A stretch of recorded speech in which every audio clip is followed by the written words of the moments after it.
Bata pa lamang ay mayaman na ang pamilya ni Ronan. Negosyante ang kanyang ama.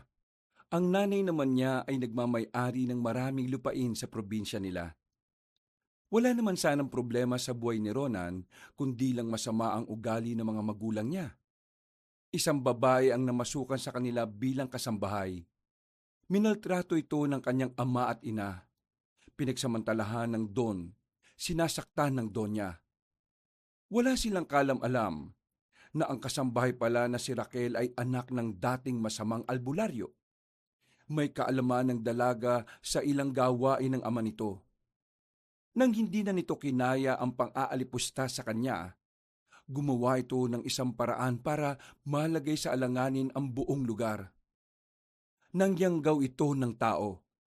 At nang maging aswang ito, lahat ng makakagat nito ay magiging aswang din. Nang sumabog ang gulo sa lugar, dito na nagkandal leche-leche ang kanilang mga buhay. Mas lalo pang magiging mahirap ang buhay nila kapag nakaharap na nila ang dating kapartner ng Don sa business na niloko niya, si Don Anton. Isa sa mga naging aswang at pinakamalakas. Ano kaya ang magiging kapalaran ng pamilya ni Ronan sa pagdami ng mga aswang? Makaligtas pa kaya sila? O wala na silang magagawa sa karma na dumating sa kanilang pamilya? Ang mga katanungan ay mabibigyan ng kasagutan sa pagpapatuloy ng mga kwento ni Kabanong. Sabay-sabay natin tong subaybayan. Napuno na naman ng sigaw ng Don ang buong mansyon noong gabing yon.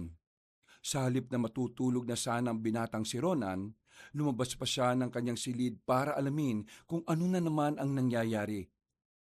Pagdating niya sa malawak nilang dining area, kaharap ni Don Amario ang binatang si Elias. Nakayuko ito at merong kanin sa muka at ulo. Nasa lapag ang plato na nabasag, habang si Don Amario naman, gigil na gigil habang hawak ang kwelyo ng binata. Mabilis na lumapit si Ronan. Kaibigan niya kasi si Elias.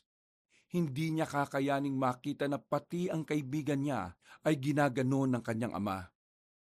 Inawat niya ang ama. Pumagit na siya at saka mahinahon na nagsalita. Papa, ano na naman ba ito? Kaibigan ko si Elias. Huwag niyo naman siyang ganituhin. Wala akong pakialam kung kaibigan mo siya o hindi. Ang gusto ko, masunod ng maayos sa mga pinag-uutos ko. Tignan mo dinala, lambanog. Kailan pa ako uminom ng ganitong nakakadiring inumin? Ang sabi ko, pumunta siya kay Don Anton at kunin ang alak na gusto ko. Elias, bakit naman kasi lambanog ang inuwi mo? Kasi sabi ni Don Anton, masarap din daw ito. At saka yung alak daw, wala nang extra. Lahat na nang doon sa bodega nila, bilang na bilang at ibebenta na kinabukasan.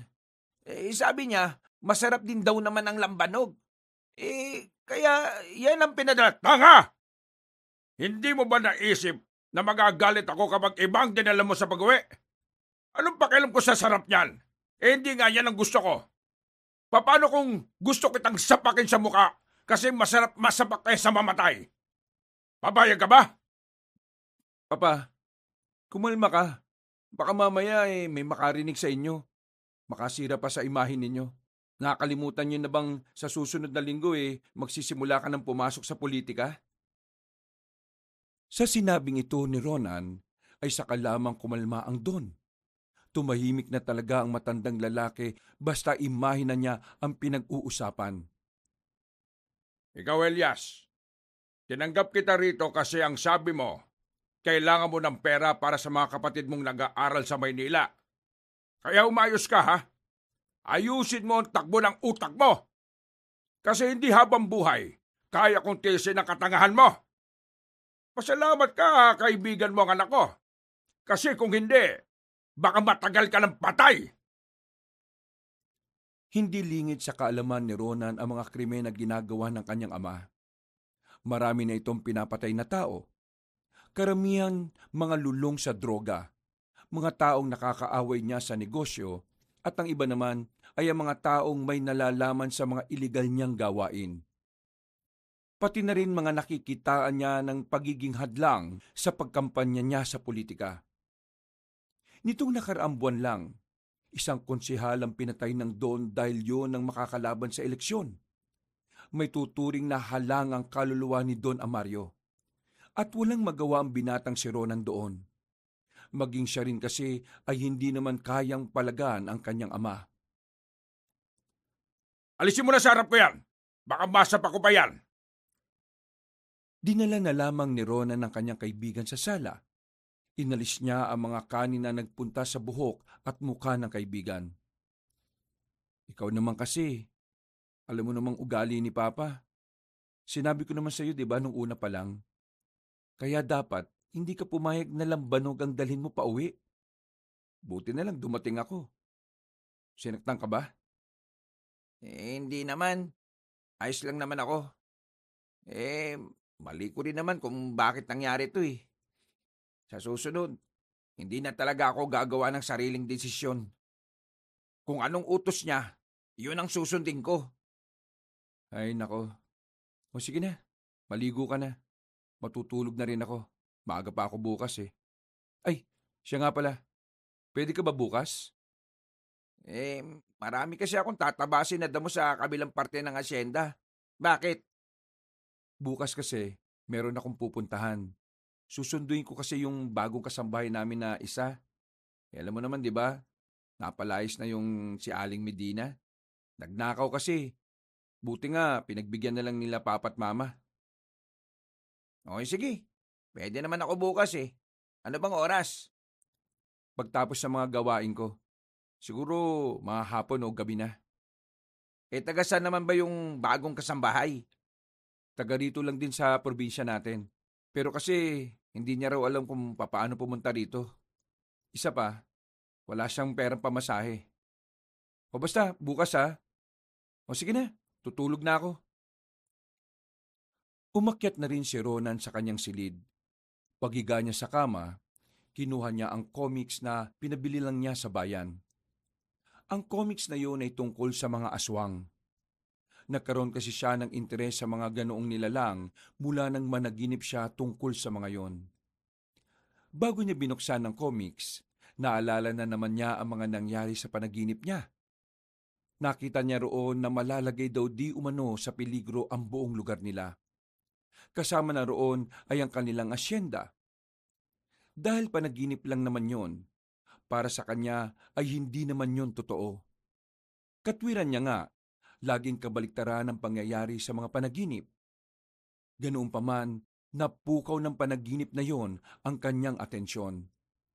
Dahilan para maging interesado na siyang magbasa ng mga may kinalaman sa aswang. Siya lang ang nakakaalam sa ginagawa niya.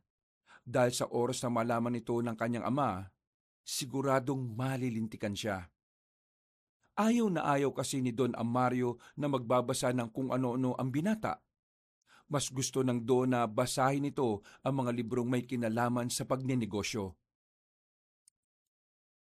Natulog na lamang ang binata sa pagbabasa. Paggising niya ay nakahanda na siya agad para lakarin ang pakikipag-usap sa mga kliyente. Ganito lang lagi ang sistema ng buhay niya. Tumutulong siya sa kanyang mga magulang sa pagpapalago ng kanilang negosyo. Wala na siyang oras para sa sarili niya. Hindi na nga rin niya magawang magsaya o mag-relax man lang. Magagalit kasi ang kanyang ama kapag nakita siyang walang ginagawa. Makalipas sa maghapon, natapos na rin ni Ronan ang lahat ng kanyang gawain. Kasama na niya ngayon ang binatang si Elias.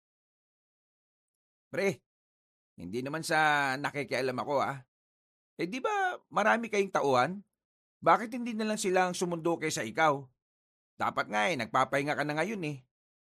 Ewan ko ba? Ayaw ni Papa na ipagamit ang mga tao niya para lang magsundo sa isang kasambahay. Para sa kanya kasi, hindi worth it na pagsayangan ng oras na sunduin ang mga gaya ni Raquel. Ano? Raquel? Oo, Raquel. Yun ang pangalan ng bago at kukumpleto sa mga kasambahay. Well, ayon sa address na meron ako dito, mukhang malayo-layo yung tirahan ng Raquel. Hindi nga talaga kakayanin kung siya lang ang babiyahe mag-isa. Ang bait mong boss, no? Sana lahat gaya mo. Pasensya ka na kay Papa ha. Kung ako lang naman ang tatanungin, hindi kita ilalagay na alam kong madalas mo siyang makakaharap eh. Pero si Mama kasi ang nag-assign sa iyo eh. Wala naman sa akin yun. Ayos lang sa akin. Huwag mo akong intindihin, no? Masasanay rin naman ako. O basta, kapag hindi mo na kaya, magsabi ka lang sa akin ha. Tumango na lamang si Elias. Matapos ang usapan ay namayani ang sandaling katahimikan. Napansin kasi nilang dalawa na parang liblib na ang kanilang dinaraanan. Wala na silang nakakasalubong na ibang sasakyan. Kahit na si Ronan na laging umaalis, hindi pamilyar sa daan na yon. Ganito ba talaga kalayo yung bahay nung Raquel? Paano siya nakapag-apply sa inyo? E di sa pamamagitan ng sulat, ako nakatanggap nung nakaraan. Kaya ako pa rin ang mag-aasikaso. Kung sa bagay, wala namang mga technology sa lugar nila siguro. Oo, kaya nga tayo ang pupunta eh. Papatusin na rin natin to. Kasi, ang hirap naman talaga makahanap ng kasambahay ngayon eh. Kahit pumunta ako sa bayan, kapag nalaman nilang sa mansyon maninilbihan, naku, umaayaw sila.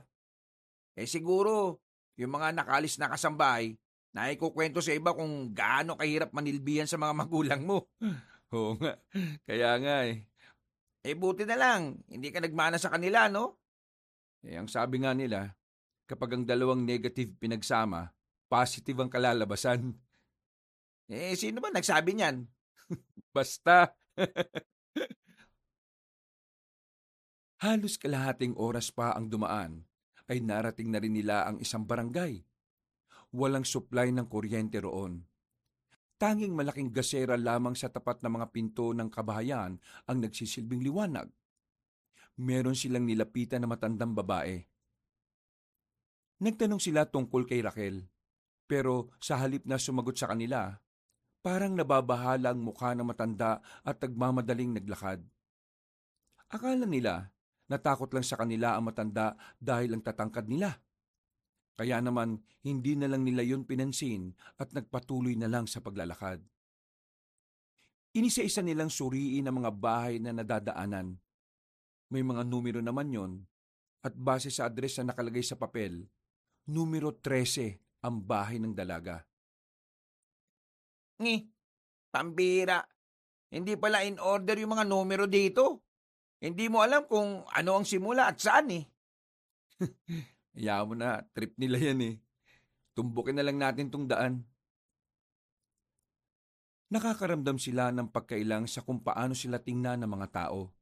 Pero hindi na lamang nila pinansin ang mga yon. Si Raquel ang pinunta nila kaya wala silang pakialam sa iba. Tumigil na sila sa isang bahay na merong numero 13. May maliit na bakod sa harapan kaya hindi sila makalapit. Magandang gabi po. Nandiyan po ba si Miss Raquel, pinagbuhatan?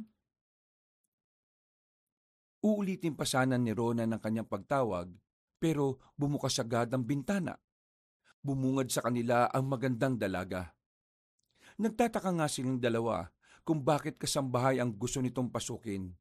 Samantalang pangmodelo naman ang itsura nito. Mas lalo pa silang namangha nang lumabas na ng bahay si Raquel. Maganda kasi ang pangangatawan nito. Nakasuot kasi ito ng simpleng sando at maikling short. Magandang gabi. Sino po kayo?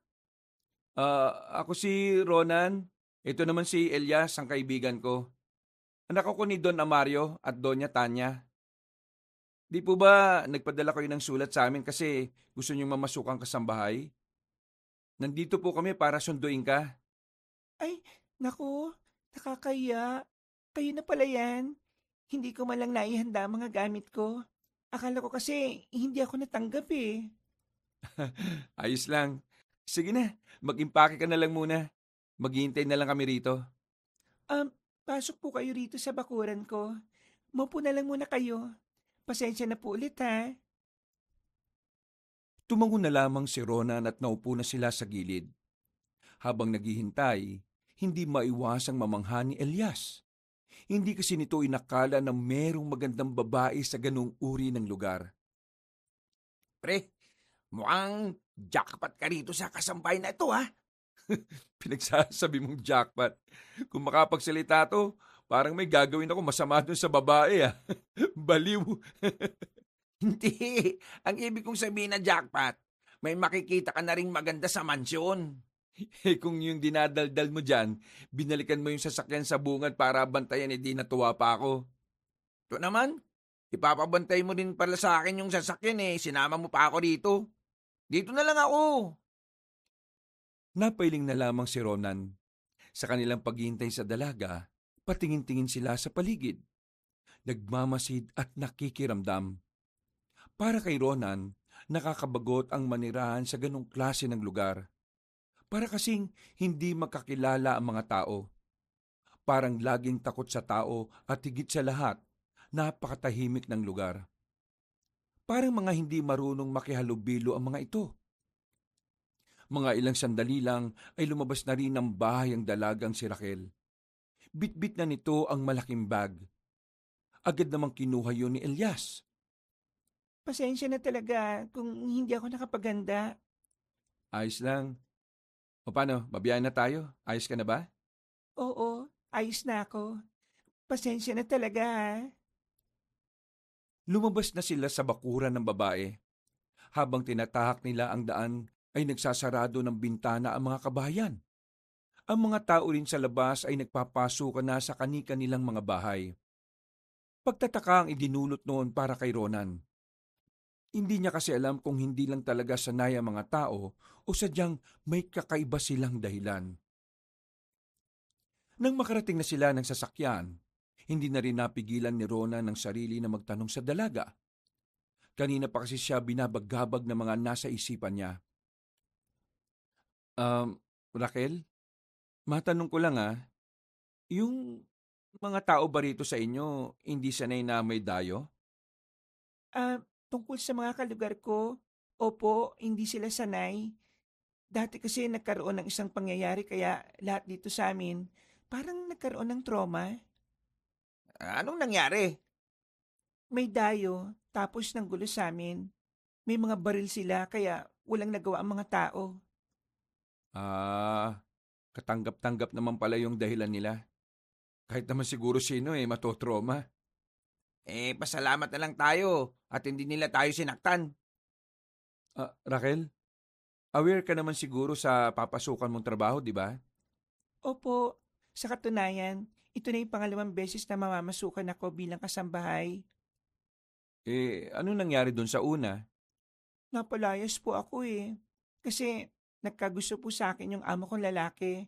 Tapos nagselos yung amo ko pong babae. Kahit naman sino, makakagusto sa iyo eh. Kahit siguro aswang, mahuhumaling kasi ang ganda mo. Aswang? Hindi. Biro lang yon. Speaking of aswang, ma-open ko na rin para habang nasa biyahe tayo, may pinag-uusapan tayo. Naniniwala ka ba sa aswang, Raquel? Sandaling napaisip ang dalaga. Nakailang beses pang tumingin si Ronan sa salamin para makita lang ang dalaga sa likuran. Maya-maya pa ay sumagot na rin ang dalaga sa tila nababahalang tinig. Naniniwala po ako sa aswang dahil minsan na rin silang naging parte ng buhay namin. Binagalan ni Ronan ang pagpapatakbo ng sasakyan sa sinabing yun ng dalaga. Naintriga siya rito. Kaya naman, hindi na niya maiwasan pang pahabain ang usapan na yun. Teka, anong ibig mong sabihin na naging parte na sila ng buhay nyo? Kamag-anak nyo sila? Hindi po. Teka. Hulaan ko.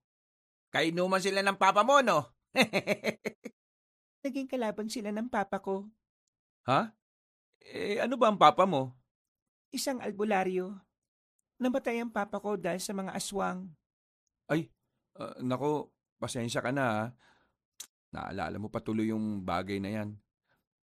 Alam mo, naniniwala naman ako na pwedeng maging totoo ang mga aswang pero hindi pa kasi ako nakakakita. Hindi niyo po nanaisin kapag naranasan niyong makaharap ang mga mababangis na nilalang na yon. Oops, tama na. Medyo nakakatakot na ang pinag-uusapan nyo. Baka mamaya mabangga tayo kasi natakot na si Ronan. Mabuti pa, ibay na lang natin ang usapan. At teka, ganito. Ako magtatanong, may boyfriend ka na ba? Uy, Elias, kapal ng mukha mo magtanong. Tanong lang naman eh. Wala akong kasintahan. Walang nagtatangka. Walang nagkakamali. Ano? Sa ganda mong yan, wala? Sus, maniwala. Wala talaga. Pero meron na niligaw sa akin noon. Ang kaso, bigla na lang niya akong iniwan sa hindi ko malaman na dahilan. Ayos lang yan. May mga tao talagang pinagtagpo ng kapalaran pero hindi naman pala silang itinadana. Di ba? Nagtawanan na lamang sila nung mga sandaling yon. Namayani ang katahimikan sa mga sumunod na sandali. Maya-maya lang, nakarating na rin sila sa hasyenda. Pagdating nila ng mansyon ay hindi nila naabutan ng Don. Tanging si Doña Tanya lang ang naroroon. Mama, eto na si Raquel, ang papalit sa napalayas nating kasambahay. Are you sure na kasambahay ang papasukan mo? Opo, kasambay lang naman po kasi ang kaya kong trabaho. Okay, magsimula ka na agad bukas. Naku, maraming salamat po. Please lang, ayaw ko ng tatanga-tanga. Do your job properly and you will be good in staying here. Naglakad na rin ang matandang babae. Agad naman bumulong si Elias kay Ronan. Pre, mukhang good mood ang mama mo ah. Baka nanalo na naman sa kasino. O, di bale. Raquel, sumama ka sa akin. Ihatid kita sa maid's quarter. Pinakilala ni Ronan si Raquel sa iba pa nilang kasambahay. Masaya naman itong tinanggap ng mga yun. Matapos yun, ay iniwan na rin nila ang dalaga doon. Magkasamang tumambay muna si Ronan at Elias sa tagong garden sa asyenda. Hindi kasi sila pwedeng makita ni Don Amario na sobrang close sa isa't isa. Malilintikan pati si Ronan. Ayaw na ayaw kasi ng Don na nakikipagkaibigan si Ronan sa mabababang uri ng tao. Anong tingin mo kay Raquel? Maganda siya.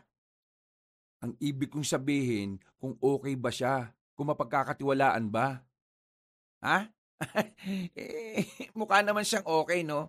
Pero siyempre, pre, kausapin mo pa rin siya. Interviewin, ganon. Para malaman mo kung ano ba talaga ang pinagmulan niya. Sige ka, baka mamaya aswang yan.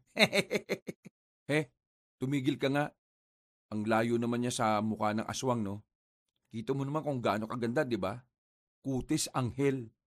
Oo, nagsisimula ka ng agawin sa akin si Raquel ha. Baka nakakalimutan mo, bawal kang magmahal ng mas mababang uri sa'yo.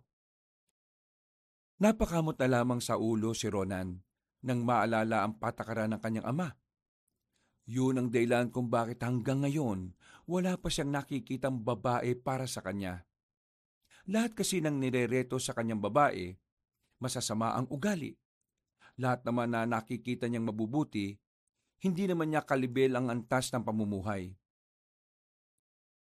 Kinabukasan, agad na kinausap ni Don Amario ang babaeng si Raquel. Sa unang pagkakataon, nakita ni Ronan ang kanyang ama na tila natutuwa sa isang kasambahay. Alam niya na agad ang dahilan kung bakit. Batid niyang ang kagandahan ni Raquel ang natatanging dahilan. Kilala niya ang kanyang ama. Marami itong babae. Ang iba pa nga ay dinadala na matanda sa mansyon. Wala itong pakialam kung naroon si Doña Tanya. Wala rin naman kasing magagawa ang Doña. Si Don Amario ang nasusunod sa lahat. Kahit pa mali na ang ginagawa nito, hindi siya maaaring kontrahin. Kaya ang ina ni Ronan, tikom na lamang ang bibig. Nasanay na lang din ito sa pagiging immoral ng Don. Huwag ka mag-alala, iha. Tatasan ko ang sahod mo sa unang buwan mo dito. Basta, Gagawin mo lang lahat ng pinagagawa ko sa'yo. Naintindihan mo ba ako? Ah, opo, gagawin ko po. O siya, sige. Makakalabas ka na. Ronan, ihatid mo na siya sa labas. Nakita pa ni Ronan ang pasimpleng hawak ng kanyang ama sa puwet ng kasambahay. Napansin din niya na tila kabadong mukha ng dalaga. Raquel, pasensya ka na kay Papa ha. Pasensya saan po? Alam mo na yun. Ah, Siya nga pala. Tulungan mo na lang sila Aling Maring sa kusina ngayong araw ha. May darating kasing bisita mamaya si Papa. Sige po. Naging abala si Ronan nung araw na yon. Hindi na niya napansin pa kung ano ang ginagawa ng dalagang si Raquel. Marami din kasi siyang inasikaso sa negosyo nila. Gabi na nang makabalik siya ng mansyon. Hindi pa man nakakapasok ng mansyon ng binata, tinawag na siya ng kanyang kaibigan na si Elias. Tumigil sandali si Elias sa pagtatabas ng damo sa gilid at saka sinenyasan siya. Uy, pasenyas-senyas ka na ng ganyan ha. Kapag may nakakita sa'yo, yari ka talaga. Ay, pasensya na. May sasabihin lang kasi akong malaga sa'yo eh. Hoy, ano ba yun? Bilisan mo, nasa loob na si Papa. Kanina kasi, nakita ko si Raquel. Umiiyak. Galing sa opisina ng papa mo. Tingin ko, may ginawang kabulustago na naman yung tatay mo eh. Ay nako, tumigil ka nga. Pinag-iisipan mo ng masama. Pre, alam naman nating dalawa kung anong ugali ni Don Amario. At mas lalong kilala mo ang papa mo. Tingin mo, anong nangyari nung lumabas mula ron si Raquel? Tapos, sira pa ang isang botonis ng damit ha? Hindi na nakapagsalita pa ang binatang si Ronan. Batid niya naman kasing may pinupunto ang kanyang kaibigan. Kaya naman, naisip na rin niya na baka may ginawang hindi maganda ang kanyang ama sa bago nilang kasambahay. Natigil lang ang kanilang usapan nang marinig na nila sa loob na nagsasagutan na ang dalawang matanda. Agad na pumasok si Ronan para pumagitna. Papa, Don Anton, ano ba nangyayari? Bakit kayo nagtataasan ng boses? Hindi ba't kayo naman ang magpartner? Eto kasing papa mo. Masyadong mataas ang tingin sa sarili. Nagbibigay lang naman ako ng opinyon tungkol sa negosyo namin. Hindi niya pinakikinggan. Akala niya tama lahat ng ginagawa niya. Tingnan mo ang nangyari. Bumaba ang sales natin. Dahil sa kanya. Tapos, pati yung problema sa lambanog nung nakaraan isasali niya pa ngayon. Kung ayaw mong sumunod sa mga sinasabi ko, edi magkaalasa na tayo. Hindi kita kailangan, Anton. Kaya kong palaguin ang negosyo ko ng ako lang. Masyado ka lang pabigat sa akin eh. Aba, talaga? Abay, bahala ka na sa buhay mo. Sana maging successful ka sa buhay mo. Lumayas ka rito bago pa kita mabaril. Alis talaga ako rito. Padabog na tumayo ang matandang si Anton. Minura pa nga ito ni Don Amario. Gigil na gigil ang ama ni Ronan. Binasag pa nito ang flower vase sa lamesa. Ronan, kontakin mo nga si Rigor. Bakit, Papa? Anong gagawin niyo? Wala ka ng pakialam. Kontakin mo. Sabihin mo, pumunta sa rito ngayon din. Pero pa, Buwisit ka. Ayaw mo? Susawiin mo na rin ako. tumayo si Don Amario at hinawakan ng kwelyo ng binata. Hindi na ito nakapagpigil pa. Pinagsasasapak nito ang sariling anak. Maraming suntok ang tinamo ng binata pero hindi niya yun nilabanan. Hinayaan niya lamang yon na maglabas ng galit. Buti na lamang ay dumating si Doña Tanya. Inawat nito ang asawa. Agad naman din kumala sa matandang lalaki. Ano ba nangyayari? Bakit mo sinasaktan ang anak natin? Napakawalang kwenta kasi ng taong yan. Sinusuway pa ako ngayon. Hoy, kung ganyan ka, baka pati ikaw ipalibing ko ng buhay. Bantayan mo nga sinasabi mo. Anak natin niyang kausap mo. Pasensya na pa. Pero Ginagawa ko naman lahat ng makakaya ko para... Huwag ka na magsalita! Lalo lang ako naiirita kapag naririnig ko ang boses mo. Kung ayaw mong kontakin, ako ang gagawa. Visit ang Anton na yan. Tumungo ang Don sa kanyang silid. Nagtagal ito ng halos 2 oras sa opisina nito. Maya-maya, bigla na lang nitong pinatawag ang dalagang si Raquel. Nakita yun ni Ronan. Sinubukan niyang pigilan ng dalaga pero wala itong balak suwayin ng Don. Wag kang tumuloy. Pero sir, kapag hindi ako tumuloy, mapapahamak ka, sir. Ikaw ang sisisiin niya at ikaw ang pagbubuntungan niya. Alam mo naman kung anong mangyayari sa'yo kapag pumasok ka sa opisina niya ngayon, di ba? Ayos lang sa akin, sir. Masasanay rin ako. Ano? Nabubuang ka na ba? Hindi mo deserve to. Halika, kunin mo na lahat ng gamit mo. Hoy! Ano ginagawa mo, Ronan?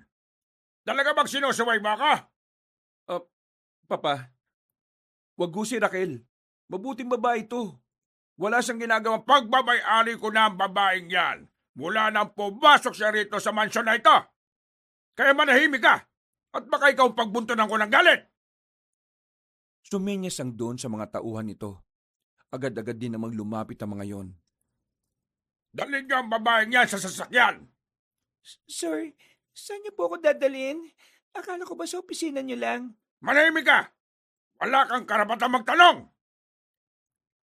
Sa pilitang dinala ng mga tauhan ni Don Amario ang babae. Walang nagawa si Ronan kundi ang mapahilamos na lamang sa kanyang muka. Tumingin pa ng masama ang kanyang ama at nagbanta. Kung patuloy mo kong kokontrahin, baka mapatay na kita kahit na anak pa kita. Napalunok na lamang si Ronan sa sinabi ng kanyang ama. Nanatili lang siyang nakatayo sa gilid habang pinagmamasdan si Raquel na hila-hila ng mga lalaki. Sinubukan niya namang sundan ng babae, pero pinigilan lang siya ng mga bantay sa labas. Sa mga sandaling yon, nagsimula na mag-alala si Ronan para kay Raquel. Naalala na naman niya kasi ang ginawa ng kanyang ama sa isang babaeng bayaran noon. Dinala ng Don ang babae sa isang bahay na kung saan maraming lalaki ang naroon na takam sa katawan ng isang babae. Yun ang bagay na pinag-aalala ng binata. Kailangan natin masundan si Raquel. Tulungan mo ko. Paano naman kita tutulungan? Ikaw nga hindi makalabas eh. Ako pa kaya? Buisit. Bakit? Ano ba nangyari kay Raquel? Baka pilaan siya ng mga kaibigan ni Papa. Ginagawa ni Papa yun kapag may deal siya ng mga kanegosyo niya eh. Gagi! Napakahayop naman ng papa mo. Walang nagawa ang binatang si Ronan noong mga sandaling yon. Pakiramdam niya ay kasalanan niya ang nangyari. Makalipas lang ang ilang oras, nakita nilang nakabalik na si Raquel. Agad niya yung nilapitan at dinala sa gilid. Tulala ang babae. Kitang-kita sa katawan nito ang ilang pasa. Parang wala na rin ito sa sarili. Raquel, anong ginawa nila sa'yo? Magsabi ka. Marami. Marami sila.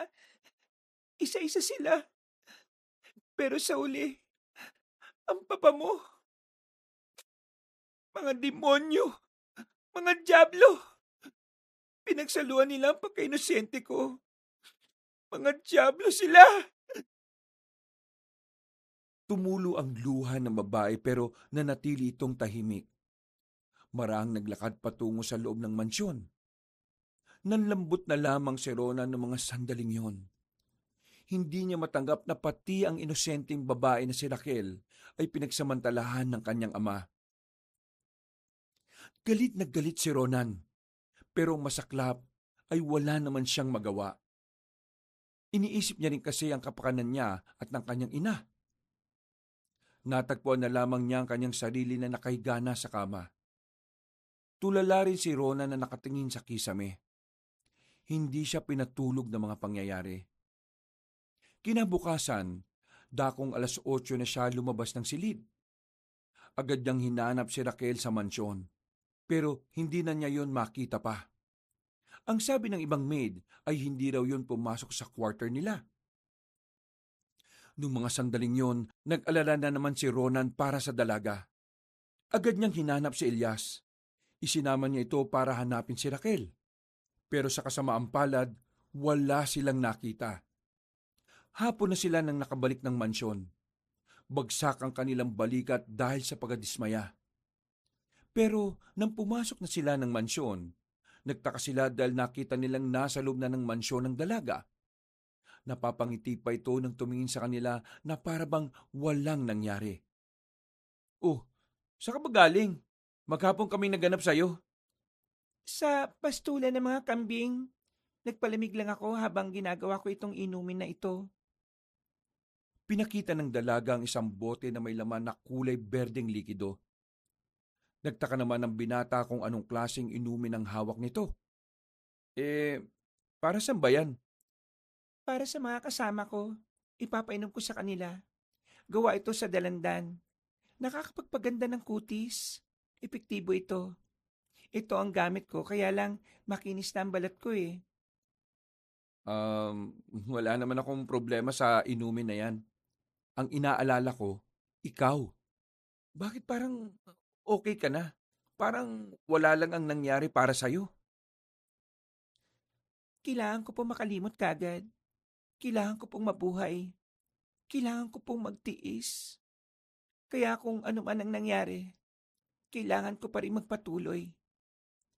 Pero Sige na po, ibibigay ko na po ito sa mga kasamahan ko. ngumiti ng malapad ang babaeng si Raquel. Napanganga na lamang si Ronan dahil doon. Hindi niya maintindihan kung papaanong nagagawa ng babae na maging ganoon kapositibo. Kahit na alam naman niyang niyurakan ng kanyang ama ang dangal ng dalaga. Mabilis na lumipas ang mga oras. Hindi pa rin umuuwi ang kanyang mga magulang. Sa pagkakaalam niya, dumiretso na sa isang mahalagang meeting ang dalawa. Magagabi na nang lumabas na siya sa kanyang silid. Napatingin siya sa kusina. Nakita niya ang mga kasambahay doon na tulala. Naintriga siya dahil parang mga sabog na tao ang mga yon. Lumapit siya ng kaunti at sumilip. Ayos lang ba kayo? Bakit kayo tulala? Nakita ni Rona na naglalaway ang mga yon. Namumula ang mga mata. At basang-basa ng pawis. Kinabahan si Ronan. Nung una, inakala niya na baka nagkaroon ng matinding sakit ang mga kasambahay. Pero maya-maya lang, nagulat na lang siya nang biglang umangil ang mga yon. Ano bang nangyayari sa inyo? Napalingon siya sa likuran nang maramdamang nakatayo roon si Raquel. Nakangiti ito. Parang sobrang saya nitong makita na nagkakaganon ng mga kasambahay. Raquel, anong nangyari sa kanila? Bakit sila nagkakaganyan? Pinainim ko rin sila ng yanggaw juice. Yanggaw juice? Ano yun? Isang inumin na naglalaman ng galit, puot at sumpa. Isang inumin na kapag ininom ng isang pangkaraniwang tao, Anong mangyayari? magiging aswang sila. Ha? Teka, seryoso ka ba sa sinasabi mo? Tingnan mo sila. Makikita mo sa kanila ang mga sagot. Pero, bakit mo ginawa yun? Simple lang, Ronan. Paghihigante. Ito ang tanging solusyon para mawala na sa mundong ito ang mga taong sukdulan ng kasamaan. Teka, gusto mong gantihan si Papa? Ang mga aswang na yan ang magsisilbing dilubyo ng lugar na ito. Lahat kayo ay mamamatay. Pero, alam mong tinutulungan kita. Pero matagal ka na nagbubulag-bulagan. Ibig sabihin, wala kang ginawa at hinayaan mo lang na maging hayop ang ama mo. Kaya ngayon, sama-sama kayong danasin ng tunay na impyerno. Yung mga aswang na yan, ang bangungot ng buhay ninyo. Sa oras na makagat kayo ng mga yan, dalawa lang ang hahantungan ninyo. Mamamatay kayo o magiging katulad nila kayo. Teka, sino ka ba talaga? Ako ang anak ng isang albularyong biyasa sa itim na Salamangka. Nagkamali ng kinalaban ng papa mo. Naglakad na lamang palabas ang babaeng si Raquel habang tumatawa ng malakas. Pagtingin ni Ronan sa labas, maging ang mga bantay pala roon ay napainom ng dalaga. Sa mga pagkakataong ito, naniniwala na si Ronan na totoo nga talaga ang mga aswang. Nasa harapan na kasi niya ang malaking patunay. Natataranta niyang hinanap si Elias. Sa laki ng mansyon, hindi niya agad yun nakita. Nasaan na kaya siya? Nakakainis naman! Nilibot niya ang buong mansyon. Meron pa namang mga normal na tao pero ang mga kasambahay at gwardya, siguradong mga aswang na. Naghihintay na lamang ng tamang oras sa mga yon para makapagpalit na rin ng anyo. Saan ka ba nang galing, ha? Alam mo na ba ang nangyayari? Si Raquel, nang Yanggaw. Alam ko na. Anak pala siya ng albularyo. May alam siya sa ganung bagay. Kaya, kailangan nating umalis dito. Kapag nakagat tayo ng mga aswang na yon, pwede tayong mamatay o kaya maging aswang din. Ha? Parang ano? Parang zombie ba to? Oo, parang ganun na nga. Pero kakaiba itong aswang. Alam mo naman na mas mabangis pa sila sa mga zombie na napapanood natin. Ano gagawin natin ngayon? Aswang na ba ang lahat? Halika, may alam akong daan patungo sa paradahan ng sasakyan. Tumungo sila sa likuran ng mansyon. Meron silang sinuotan na butas doon. Tumago sila sa maraming halamanan na parang parte na rin ng gubat. Kaunting lakad pa lang sila, narinig na nila ang malalakas na angil ng mga aswang sa mansyon. Dahil doon, nagtindigan ang kanilang mga balahibo. Kinalibutan sila ng malala. Hindi nila inakala na sa isang iglap lang, mababalot ng kababalaghan ng mansyon. Tingin ko, kinain na nila lahat ng nasa mansyon. Wala na tayong magagawa. Iligtas na lang natin ang mga sarili natin. Nakakabigla naman si Raquel. Iba pala talaga ang nagagawa ng galit, no? Kahit ako nawindang din sa kanya. Nung gawin niyang aswang ang mga pangkaraniwang tao. Nagtatago sa likod ng kagandahan niya ang pagiging kampo niya ng kadiliman. Pero pre, hindi naman siya magkakaganon kung hindi siya ginawa ng masama ng papa mo eh. Oo, alam ko naman yun. Pero kung idamay niya ang mga kasambahay, pati na rin ang mga gwardya, mali na rin yun. Kailangan natin pigilan ang pagdami nila. Dahil kung hindi, nako, malaking problema to. Huminga ng malalim si Ronan. Kahit siya, sumasakit na rin ang ulo niya kung ano ang pwede nilang magawa. Ipinagpatuloy na lamang nila ang paglalakad. Malaki ang asyenda kaya kampante sila na walang aswang ang makakakita sa kanila. Ayun na, bilisan mo! Teka, sandali! Tingnan mo oh! Buwisit! Nakita nila ang isang lalaki na nakatuntong sa ibabaw ng sasakyan. Nakadapa ito at palingon-lingon sa gilid. Nako, aswang na rin yata yun. Kailangan natin makalapit doon. May susi ka ba ng mga sasakyan na yan? Yung kulay pula, sasakyan ko yun. Dali dun! Doon tayo dumaan sa gilid! Gaya ng itinuro ni Elias, gumilid lang sila para hindi sila makita ng aswang na nasa ibabaw ng sasakyan. Doble ang kanilang pag-iingat, wag lamang silang maramdaman ng nilalang na yon. Makalipas lang ng ilang minuto, nakarating na rin sila sa paradahan ng mga sasakyan.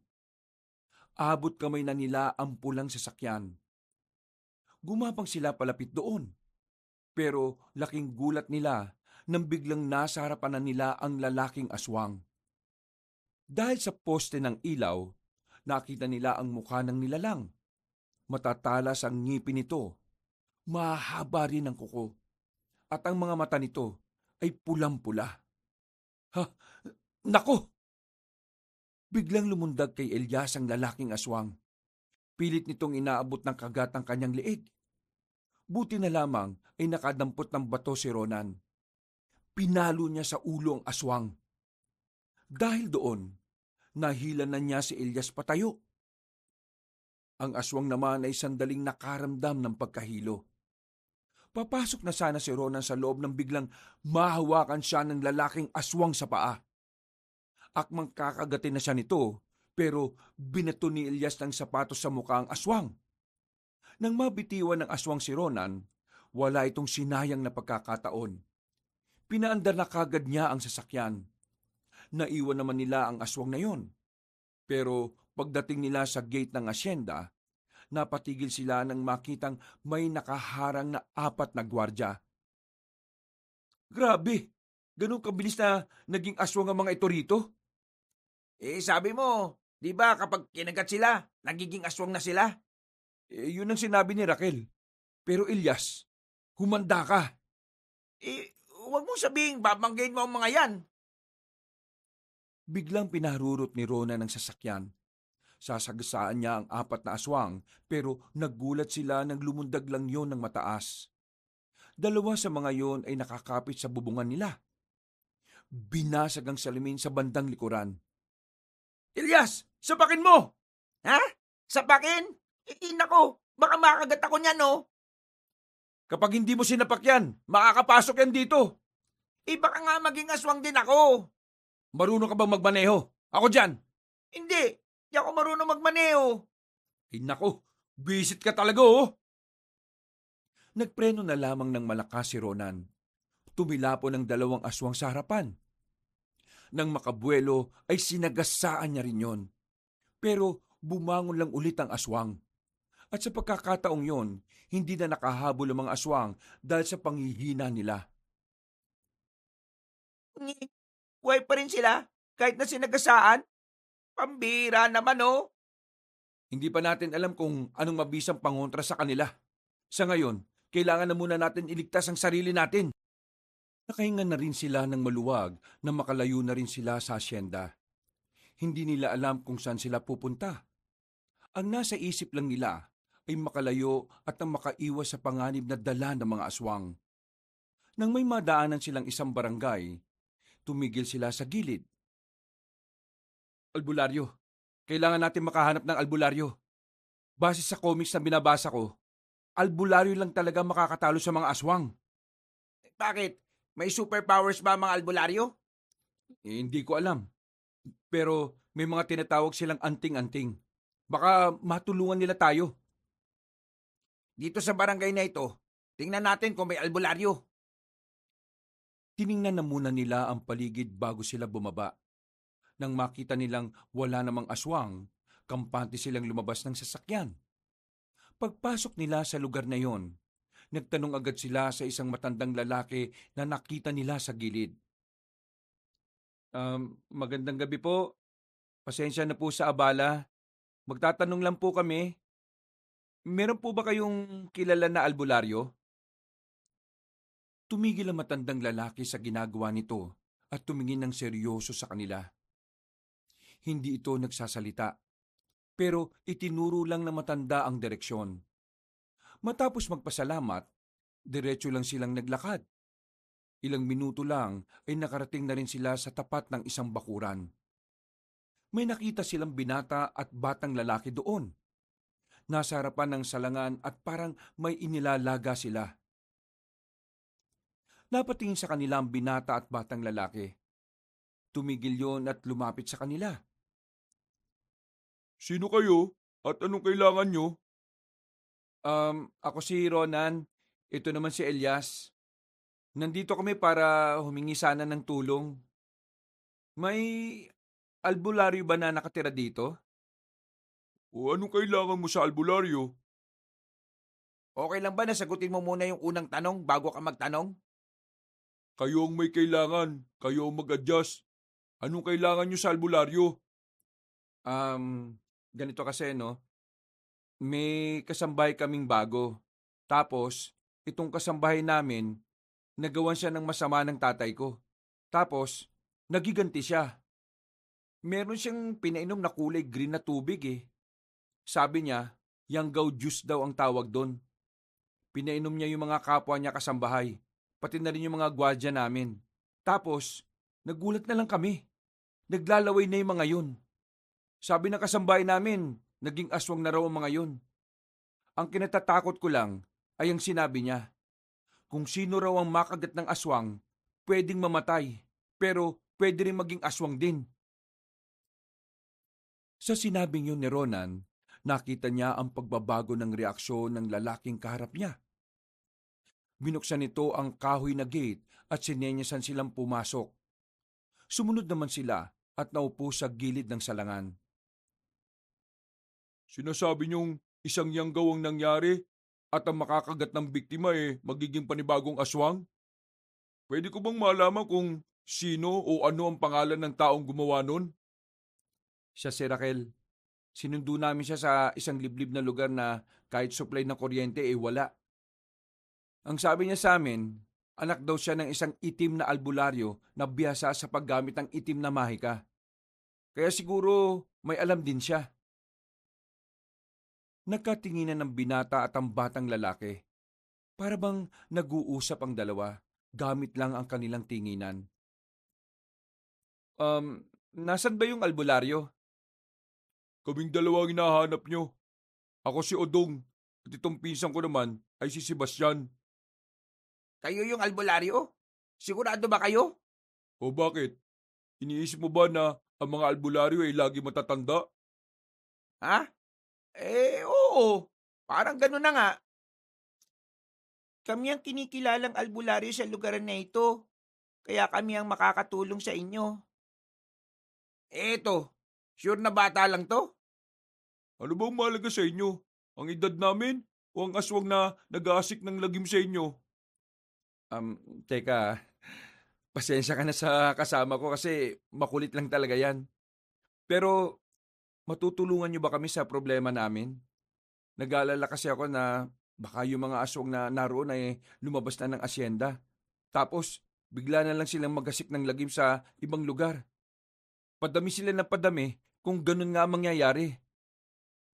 Sa totoo lang, ngayon lang ako nakarinig na may aswang na kayang gawing aswang ang isang tao gamit lang ang kagat niya. Pero nandyan na yan. Tungkulin din namin na lumaban sa mga aswang. Matutulungan po namin kayo.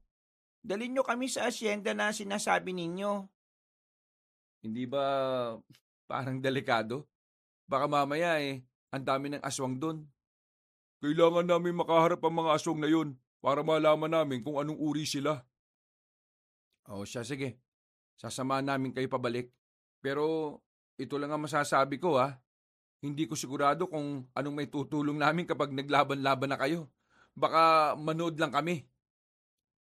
Kumuha si Sebastian ng 2 itak at inabot yun kay Ronan at Ilyas. Nagtataka naman nilang tinanggap yun. Teka, ano to? Ngayon lang po ba kayo nakakita ng itak? Magiging sandatan nyo yan laban sa mga aswang. Hindi pwedeng wala kayong gawin. Kapag tumunga nga lang kayo ron, baka mauna pa kayo mamatay. Ihanda lang namin ang mga gamit namin Kapag nalaman naming isang malaking kalokohan tong sinasabi nyo, dito na kayo mamamatay. O pwede rin namang sa sasakyan na dala ninyo. Hindi na nagsalita pa si Ronan. Hinintay na lamang nila ang magpinsan na maihanda ang mga gamit na kailangan nila. Maya-maya lang ay lumabas na rin ang mga yon. Sabay silang naglakad patungo sa sasakyan. Kahit na anong mangyari, huwag niyong hayaan na masugatan kayo. Dalang dugo nyo ay sobrang bango para sa mga aswang. Kapag nasugatan kayo, maamoy nila yun at mahihirapan kayo makapagtago. Tumango na lamang si Ronan ng mga sandaling yon at pinaandar na rin ang sasakyan. Habang nasa biyahe sila, ay hindi pa rin nawawala ang kaba sa kalooban ni Ronan. Sa kabilang banda, sinisisi niya ang kanyang ama sa lahat ng mga nangyayari. Kung hindi lang sana masama ang ugali nito, kung sana'y mabuti itong tao, hindi na sana sisiglab ang kaguluhan na yon. Napaigpit na lamang ng hawak sa manubela ang lalaki. Hindi niya rin masisisi si Raquel sa ginawa nito. Pero aminado siyang magbabago ang buhay niya sa pangyayaring yon. Makalipas ang ilang minuto, malapit na rin sila sa asyenda. Kahit na wala pa sila roon, Nararamdaman na ng magpinsang albularyo ang presensya ng mga aswang. Itigil mo muna ang sasakyan sa gilid. Ha? Bakit? May aswang sa paligid. Sinunod ni Ronan ang sinasabi ni Odong. Kabado niyang ipinarada ang sasakyan sa gilid at lumabas ang magpinsan. Naiwan silang dalawa ni Elias sa loob. Ang tapang naman itong dalawang to. At yung isa, bata pa. Ay nako, Mukhang sanina sila sa ganito eh. ibig sabihin, matagal na talagang totoo mga aswang-aswang na yan. Napatingin sila ulit sa magpinsan nang makita na nilang nakikipaglaban na ang dalawa sa 4 na aswang. Gusto sana nilang tumulong, pero namangha sila nang makitang napabagsak agad ni Odong at Sebastian ang mga nilalang na yon. Lumabas na rin si Ronan at Elias dala ang itak. Lumapit sila sa mga bangkay ng aswang. Lahat ng yon ay may tumatagas na dugo sa ulo. Para mas madaling mamatay ang mga aswang, sa ulo niyo tamaan. Ang galing niyo makipaglaban. Dati niyo na bang ginagawa ito? Kagaya ng sinasabi ko kanina, tungkulin namin ang pumaslang ng mga aswang. Mga pangkaraniwang aswang pa lang ito. Hindi natin alam kung may mas malakas pa dito, wala na. Kaya wag muna tayong magpakampante. Tingin ko, hindi na natin kakailanganin ng sasakyan. Lalakarin na lang natin, total, sabi nyo, malapit na. Ha? Bakit? Hindi ba pwedeng nakasakay tayo? Kapag nakasakay tayo, mapupukaw agad natin ang atensyon nila. Oo pre, tama nga naman siya. Maging handa kayo sa lahat ng oras ha. Hindi namin kayo mababantayan palagi. Gamitin nyo mga hawak nyo para protektahan ng sarili nyo. Hindi yan palamuti lang ha. Sinimulan na rin nila ang paglalakad. Habang nasa kalsada, hindi mapakali ang mata ni Ronan. Bawat madilim na parting madadaanan nila, nagiging tamang hinala siya na baka bigla na lamang may lumabas na aswang doon. Huwag kayong mag-alala. Sasabihin naman namin sa inyo kapag may mga aswang na sa paligid. Pambihira naman oh. Pwede naman palang ganun, hindi mo pa sinabi kaagad. Hindi ka naman nagtatanong eh. Sandali, nandyan na sila. Mabilis silang gumilid para makapagtago. Ayon sa batang si Sebastian, marami-raming aswang ang nararamdaman niyang paparating. Kaya naman, kinailangan na muna nilang magtago para malaman kung kakayanin ba nila na harapin ang mga yon. Kuya Udong, kaya ba? Puro pangkaraniwan lang naman ang mga yan eh. Tara, kaya yan. Palag na. Naunang lumabas sa pinagtataguan nila si Odong. Hindi na sana susunod si Elias pero hinila ito ni Ronan. Magkakadikit silang 4. Magkakatalikuran. Nang makita sila ng aswang, parang mga alimangong gumagapang yon patungo sa kanila. Lumundag ang ilan sa mga yon. Pero mabuti na lang ay mahusay talaga si Odong at Sebastian. Nagawang patumbahin agad na magpinsan ng 4 na aswang.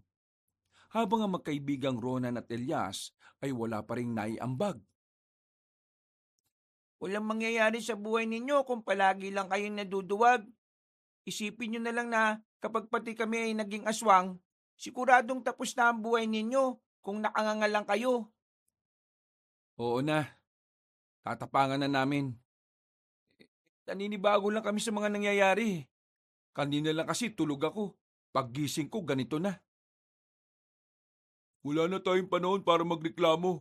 May 4 pa oh. Nakita nilang tila hindi na lumalapit sa kanila ang 4 na aswang na natitira. Tatakas pa sana mga yon pero hinabol yun na magpinsan. Naiwan sa kalsada si Ronan at Elias. Hindi sila umalis doon. Sa kahihintay nilang makabalik ang dalawa, naabutan sila ng 2 aswang.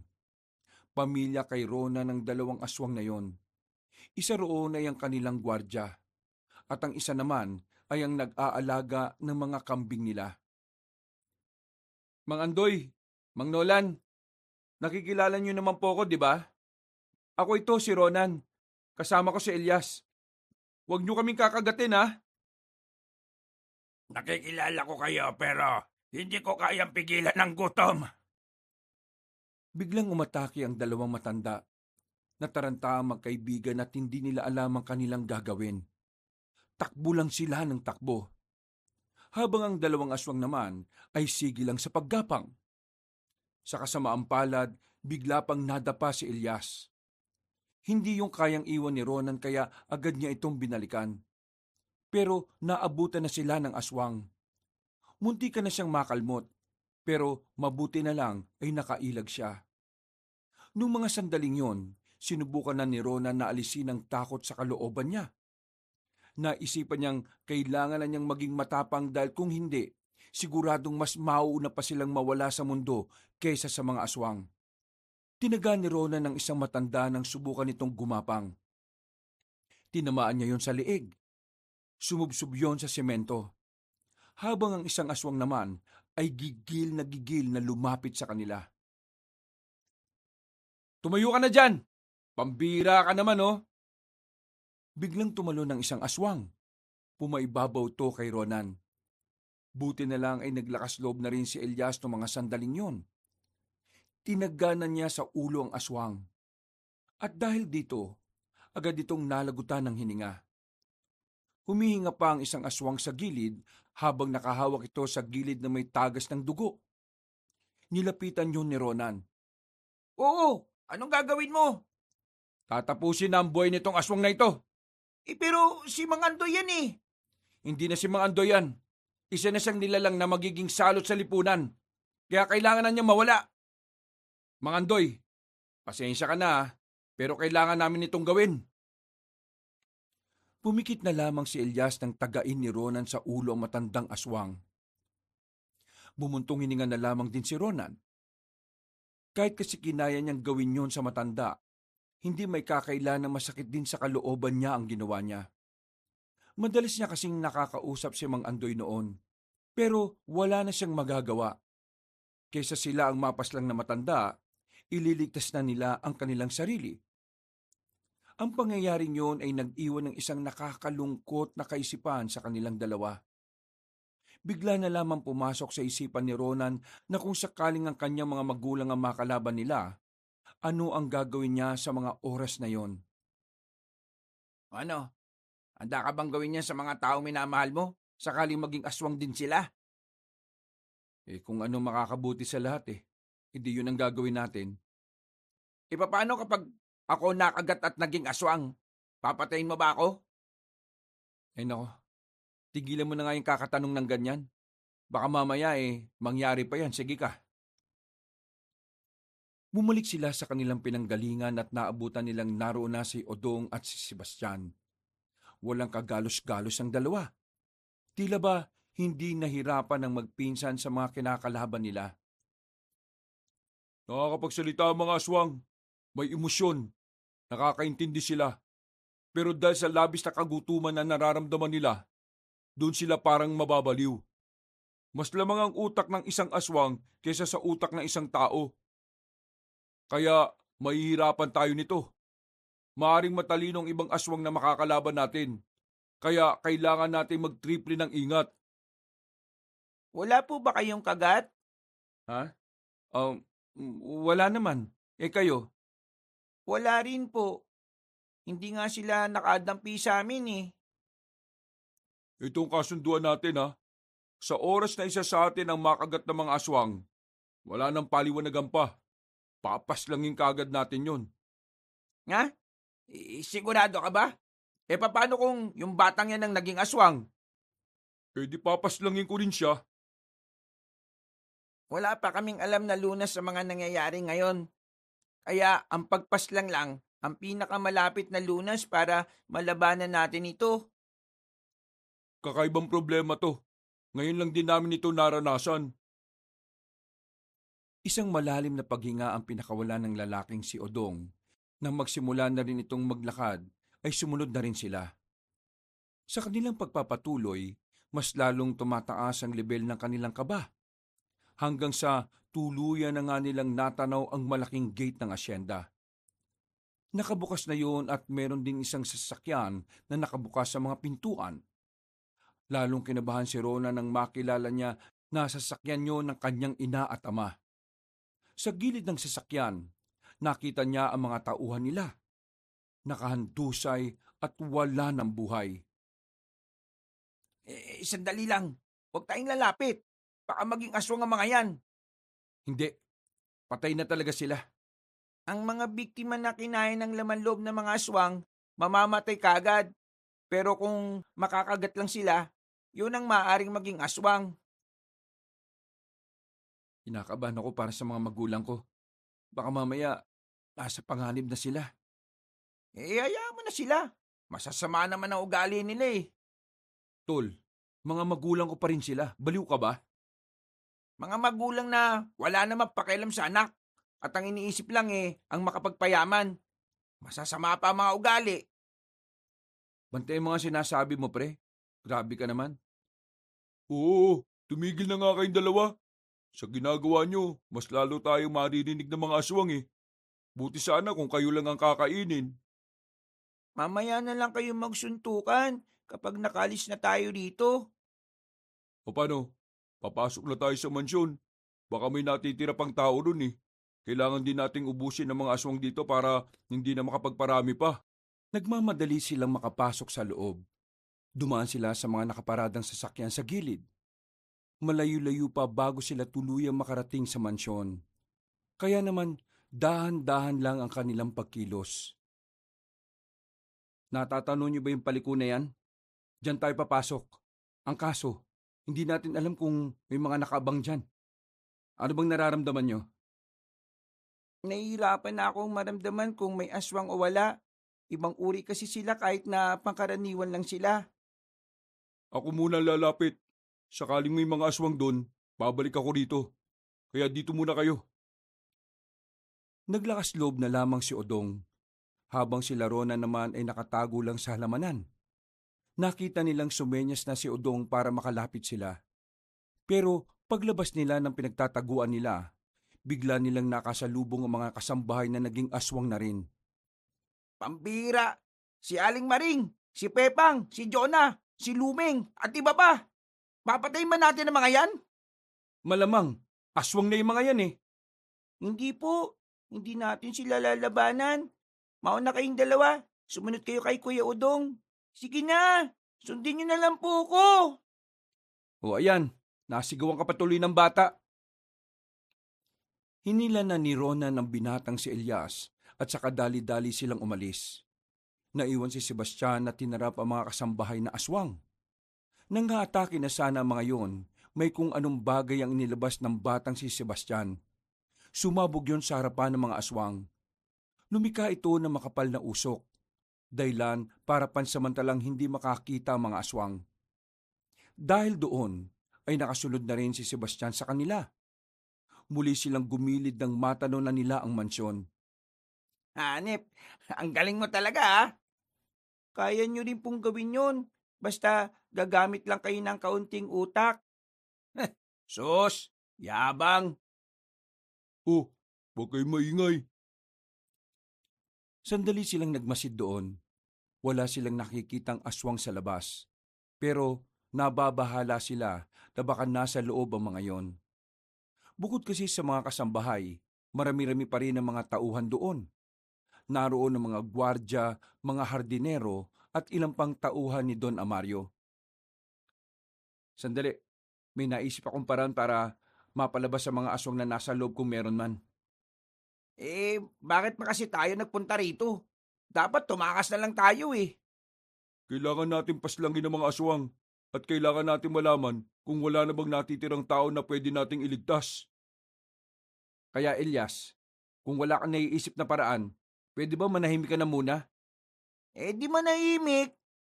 Okay, ganito naisip ko. Nakikita niyo yung truck na yon. Babatuin natin ang gilid doon para makalikha tayo ng ingay. Kapag naglabasan ng mga aswang at pinuntahan nila yon, doon naman sa kabila, doon tayo dadaan. Kaunting ingat lang sa pag-akit sa pader ha. Nakikita niyo naman na may mga patusok doon. O sige, magandang ideya sinabi mo. Sensitibo sa ingay ang mga aswang eh. Kahit na nakakapag-isip pa sila bilang tao, kapag nakakarinig sila ng ingay, iisipin nilang gawa ng tao yun na pwede nilang makain. Kumuha ng bato si Ronan sa gilid. Bumuelo siya at binato niya ang truck. Ang kaso nga lang, hindi naman umabot. Ako na nga, para kang walang kinain eh. Sa totoo lang, wala talaga. Kinuha ni Udong ang bato at saka binato rin ang truck. Umabot naman yon. Ang kaso, sa ibang direksyon naman tumama. Ay sus, may hina. Ako na nga lang. Pagbato ni Elias, tumama na yon sa gilid ng truck. Lumika yun ng malakas na ingay. Maya-maya lang nakita nilang gumagapang na ang mga aswang palabas ng mansyon. Nagulat sila kung ganun yun karami. Parang ganun na ganun ang bilang ng mga tao kapag nagkakaroon ng meeting ang isang politiko. Bakit sila dumami ng ganyan? Baka ang iba dyan, galing sa labas. Pumunta sa mansyon sa pagbabaka sakaling may babalik na tao. Desperado na sila makakain. Hindi na sila nagsayang ng oras. Sumampa na sila sa pader. Sa kasamaang palad, sumabit pa ang paa ni Elias sa matulis na bakal. Nasugatan siya at agad na tumulo ang dugo. Sa pagkataranta, binuhat agad ni Udong ang binatang si Elias. Naganap sila ng matataguan at nilagyan agad ng benda ang sugat. Pwede nila tayong maamoy sa dugo mo. Sinabi kasing mag-ingat eh. Yan ang magagawa ko, sumabit eh. Nagmamadali ka kasi. Oo, huwag na kayo magsalita. Mamamatay tayo agad sa ginagawa niyo eh. Naramdaman na lamang nila na nagsipasukan na mga aswang sa paligid ng mansyon. Sa puntong yon, hindi na nila magawang makalabas. Sa oras kasi na makita sila ng mga yon, dudumugi na sila nito. Maaring yun na rin ang maging dahilan ng kanilang pagkamatay. Kuya Udong, ito na yata ang tamang pagkakataon para gamitin ko na ang... Wag! Kailangan mong ihanda yan sa mas malakas na kalaban. Hindi tayo nakakasiguro kung ano pa ang makakalaban natin mamaya. Gagawa natin ang paraan to. Hindi tayo mamamatay. Halos kalahating oras na silang nagtatago sa gilid. Hindi umaalis ang mga aswang sa mansyon. Ang iba pa nga, parang normal na tao lang na palakad-lakad. Merong nagkakape, meron din namang mga nag-uusap na lang. Nilalamok na sila sa kanilang pinagtataguan pero hindi nila magawang lumabas. Kaya naman umisip ulit si Rona ng paraan. Naganap ulit siya ng bato. Sakto naman na meron siyang nakita sa may gilid. Kinuha niya yun at binato sa labas. Pero hindi niya natamaan ng truck dahil masyado na itong malayo. Naubos na ang lahat ng bato na nakuha niya pero bigo pa rin siya. Kaya naman si Udong na ang kikilos para makaalis na sila roon. Magpapakita ko sa kanila. Delikadong iniisip mo.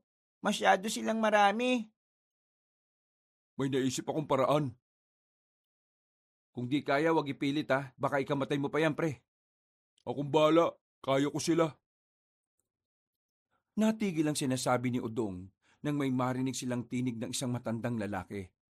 Nang sumilip sila, ay nakita ni Ronan si Don Anton, ang business partner ng kanyang ama. Hanapin niyo si Don Amario, pati na rin ang kanyang anak at asawa. Kapag nakita niyo siya, ibigay niyo sila sa akin ng buhay. Lalong-lalo na si Don Amario. Pagbabayarin ko lang siya sa ginawa niyang pagpaslang sa asawa ko. Galit na galit si Don Anton. Sa nakikita nila, ay isa na rin itong aswang. At dahil mayaman si Don Anton, mukhang ito rin ang tumatayong leader ng mga biktima ng Yanggaw. Ipaparamdam ko sa kanya kung gaano kasakit mawala ng asawa at anak. Pre, pasensya na kanina. Nadala lang ako ng emosyon eh. Pero tingnan mo ang ginawa ng papa mo. Kawawa naman ang asawa ni Don Anton. Ang bait-bait nun eh. Kaya nga eh. Tuloy, galit na galit si Don Anton. Dahil sa galit niya, baka pinili na lang din niyang maging aswang. Hindi ko na magagawa ang pinaplano ko. Oh, bakit? Ano bang balak natin? Dito na lang tayo? Makikita nila tayo dito. Meron ako naisip na paraan, pero hindi ko alam kung magiging epektibo ito. Ano bang inisip mo? Kailangan dalawa sa atin ang lumabas dito at magpanggap na aswang. Ha? Paano naman natin magagawa yun? Mga biktima lang naman sila ng yanggaw at ang kagat ng aswang. Hindi sila mga natural na aswang, kaya mahina ang pangamoy nila para tukuyin kung aswang ang kaharap nila o hindi. Malakas lang ang pangamoy nila sa dugo. Ako at si Kuya Udong ang magpapanggap na aswang. Kayong dalawa, papasok kayo sa loob ng mansyon. Malakas ang pakiramdam ko na meron pang buhay sa loob eh. Kailangan nyo silang hanapin. Kami na ang bahalang kumausap sa kanila para mapabagal ang paghahanap nila. Sige, sangayon ako sa naisip mong ideya, Sebastian. Hawakan nyo na muna itong mga gamit namin. Yung sandata namin, iwan nyo na lang dito para madali namin makuha kapag nabulilyaso. Teka, sigurado ka bang ayos lang kayo sa ganyan? Nag-aalala ako sa inyo eh. Wala naman po tayong pagpipilian eh. Kailangan mapula mga mata natin. Walang problema. Kusutin lang natin ng 5 minuto mga mata natin, pupula na yan eh. Tapos, umarte na lang tayong naglalaway. Makinig kayong dalawa ha. Gagawa kami ng eksena ni Kuya Udong tapos kayo, didiretso kayo ron. Naintindihan nyo ba? Okay, boss. Sige, mag-iingat kayo ah. Hinintay na muna ni Ronan at Elias na mamula ang mga mata ng dalawa. Nang lumabas na ang magpinsan, nagkunwaring nag-aaway ang dalawa dahil sa isang pagkain. Napukaw nila ang atensyon ng mga aswang sa harapan. Nandun si Don Anton kaya napatingin din sa kanila. Habang si Ronan at Elias naman ay nagsimula na ring umalis. Dahil sa eksenang ginawa ng magpinsan, walang nakapansin sa kanilang dalawa. Nakapasok sila sa back door ng mansyon. Tumingin-tingin muna sila sa loob kung merong tao. Nakita nila sa sahigang ilang tauhan ni Don Amario na nakahandusay. Nakabuka pa ang mga tiyan. Mga taong hindi na naging aswang dahil mas piniling maging hapunan ng mga nilalang. Pre, ano bang gagawin natin dito? Bakit pa tayo nandito? Malakas ang loob kong narito pa si Mama. Nakita mo naman yung sasakyan sa labas, di ba? Pambiraan naman oh. Bakit ba kasi ang bait-bait mo? Binabaliwala ka na nga lang lagi eh. Tapos, ang sama ng ugali ng papa mo. Pero ganyan ka pa rin sa kanila. Ang bait mo. Pre, mabait sa akin si Mama.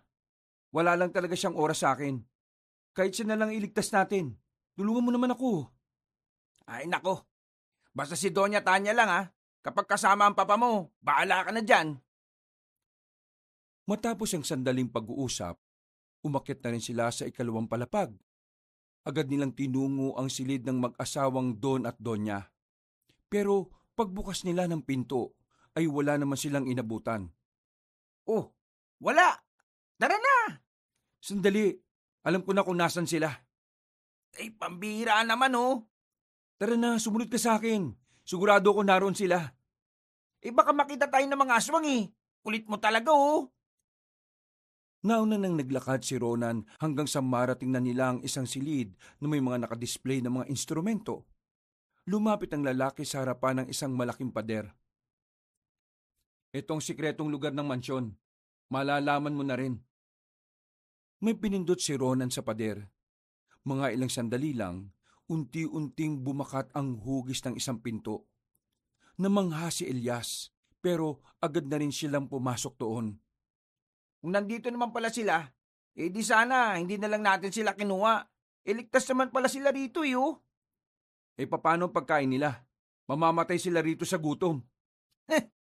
Hanep, concern ka pa dyan sa tatay mong siraulo ah. Pwede ba manahimik ka na lang? Sumunod ka na lang sa akin? Ang ingay mo eh. Tumigil sila na marating na nila ang malaking pinto. Huminga ng malalim si Ronan. Dinikit niya ang kanyang tenga sa pintuan. Narinig niyang may nag-uusap sa loob. Walang duda, ang kanyang mga magulang ang naroon. Mama, Papa, buksan niyo ang pinto. Si Ronan to. Mama! Malalakas na katok ang ginawa niya. Ilang sandali lang, bumukas na rin ang pintuan. Nakita niya ang Don at Donya na halata ang pagiging kabado. Niyakap siya agad ng kanyang ina, habang si Don Amario naman ay nakaupo lang sa gilid at salubong ang kilay. Ano ba nangyari? Bakit bigla na lang nagkaroon ng halimaw sa mansyon? Yung mga kasambahay, hindi naman sila mga halimaw noon Pero bakit bigla na lang silang naging ganon? Pati na rin ang mga tauhan natin, pati ang mga gwardya. Diyos ko, ano bang nangyayari sa mundo? Mama, kagagawa nito ni Raquel lahat. Si Raquel, ang bagong kasambahay? Oo, ma. Gumaganti siya sa ginawa ni Papa sa kanya. Pinagsamantalahan niya si Raquel. Hindi pa siya nakontento. Dinala niya sa mga kasosyo niya sa negosyo at pinilahan nila. Abat si Raulo ka pala eh. Ang lakas mong gumawa ng kwento ha? Hindi ako gumagawa ng kwento, ma. Alam mo na kayang-kayang gawin ni Papa yon dahil nagawa na niya dati. Isa pa, sinabi sa akin ni Raquel bago mangyari ang lahat ng ito. Inabuso mo siya, kaya niya to ginawa. Niyanggaw niya ang mga kasambahay, pati na rin ang mga gwardya. At ngayon, dumadami na ang mga aswang. Dahil kung sino man ang makagat ng aswang, ay magiging aswang na rin. Lahat ng ito ay nangyayari dahil sa kasamaan at kahayupan mo. Abat tarantado ka. Napakawalang modo mo. Bastos! Bakit hindi ka makatugon sa mga sinasabi ko? Kasi totoo. Totoong inabuso mo si Raquel. Pati na rin ang asawa ni Don Anton. Pinatay mo. Napakawalang puso mong tao ka. O hindi na tamang tawagin ka pang tao. Dahil isa kang demonyo. Abat, gusto mo talagang... Tama na, Amario. Tama naman ang anak natin Mula noon hanggang ngayon, masama na talaga ang ugali mo. Hindi ko inakala na mas lalala ka pa. Wala ka nang pakialam sa nararamdaman ko. Wala ka ring pagpapahalaga sa anak natin. Tingnan mo ang ginawa mong gulo. Hindi to kayang ayusin ng yaman mo, Papa. Si Don Anton, aswang na rin. Nasa harapan ng mansyon at hinihintay ka lang niyang lumabas. Alam mo ba mangyayari kapag nahuli niya tayo? Kaming dalawa ni Mama ang papatayin niya para maramdaman mo kung paano mawala ng pamilya. Hindi na nakapagsalita ang matandang lalaki. Tila sinampal na ito ng mga narinig mula sa kanyang anak. Hindi niya inakala na magagawa na siya nitong pagsalitaan at sigawan. Mama, sumama kayo sa akin. Aalis tayo. Ikaw, bahala ka na sa buhay mo. Ang kapal ng mukha mong sabihin sa akin yan. Ngayong nagkaroon ng ganitong problema, iiwan mo ka. Iiwanan mo ang taong nagpalakit, nagpaaral sa'yo. Wala ka pa rin, tumigil ka na. Hindi ko utang na loob ang pagpapalaki at pagpapaaral mo sa akin. Dahil una sa lahat, obligasyon mo yon bilang magulang. At hindi ko naman pinili maging magulang ka Hinawakan na ni Rona ng kanyang ina. Aktong lalapit pa si Don Amario pero humarang si Elias. Tinutok nito ang hawak na itak, kaya napatigil ang Don. At bakit ka nakikisali? Hindi ka parte ng pamilya, no? Matagal na akong visit sa'yo Don Amario. Magpakabait ka sa akin ngayon Kasi kapag inipis ang utak ko, dito pa lang, baka bumulagta ka na. Aba, pinagbabantaan mo ba ako? O ano naman kung oo? Tara na, Elias. Hayaan mo na siya dyan. Bahala ka na sa buhay mo, Amario. Ang tagal kong nagtiis sa ugali mo. Ngayon, pipiliin ko naman ang anak natin. Iligtas ka sana ng pera mo! Mga walang iya kayo! Mamatay sana kayo paglabas ninyo! Umalis na rin silang tatlo. Iniwan nga nila ang Don sa silid na yon. Hindi rin naman yon sumunod sa kanila dahil natakot ding lumabas. Nang makalabas na sila ng sikretong lugar na yon, sinadya ni Elias na iwang bukas ang pinto. Talagang bad trip siya kay Don Amario kaya dinadalangin niya na sana mamatay na yon. Hindi tayo pwedeng dumaan dito sa kabila. Blind spot yan. Hindi natin sigurado kung may nag-aabang dyan o wala. Makakalabas ba tayo kaagad? Baka tapos na yung eksena ng dalawa sa harapan natin. Sa likod pa rin tayo dadaan. Pero aakyatin natin yung pader. Mabilis nilang tinungo ang likuran ng mansyon. Napatingala na lang sila dahil mataas ang pader na kanilang aakyatin. Hindi yung gaya ng pader sa harapan. Walang ya.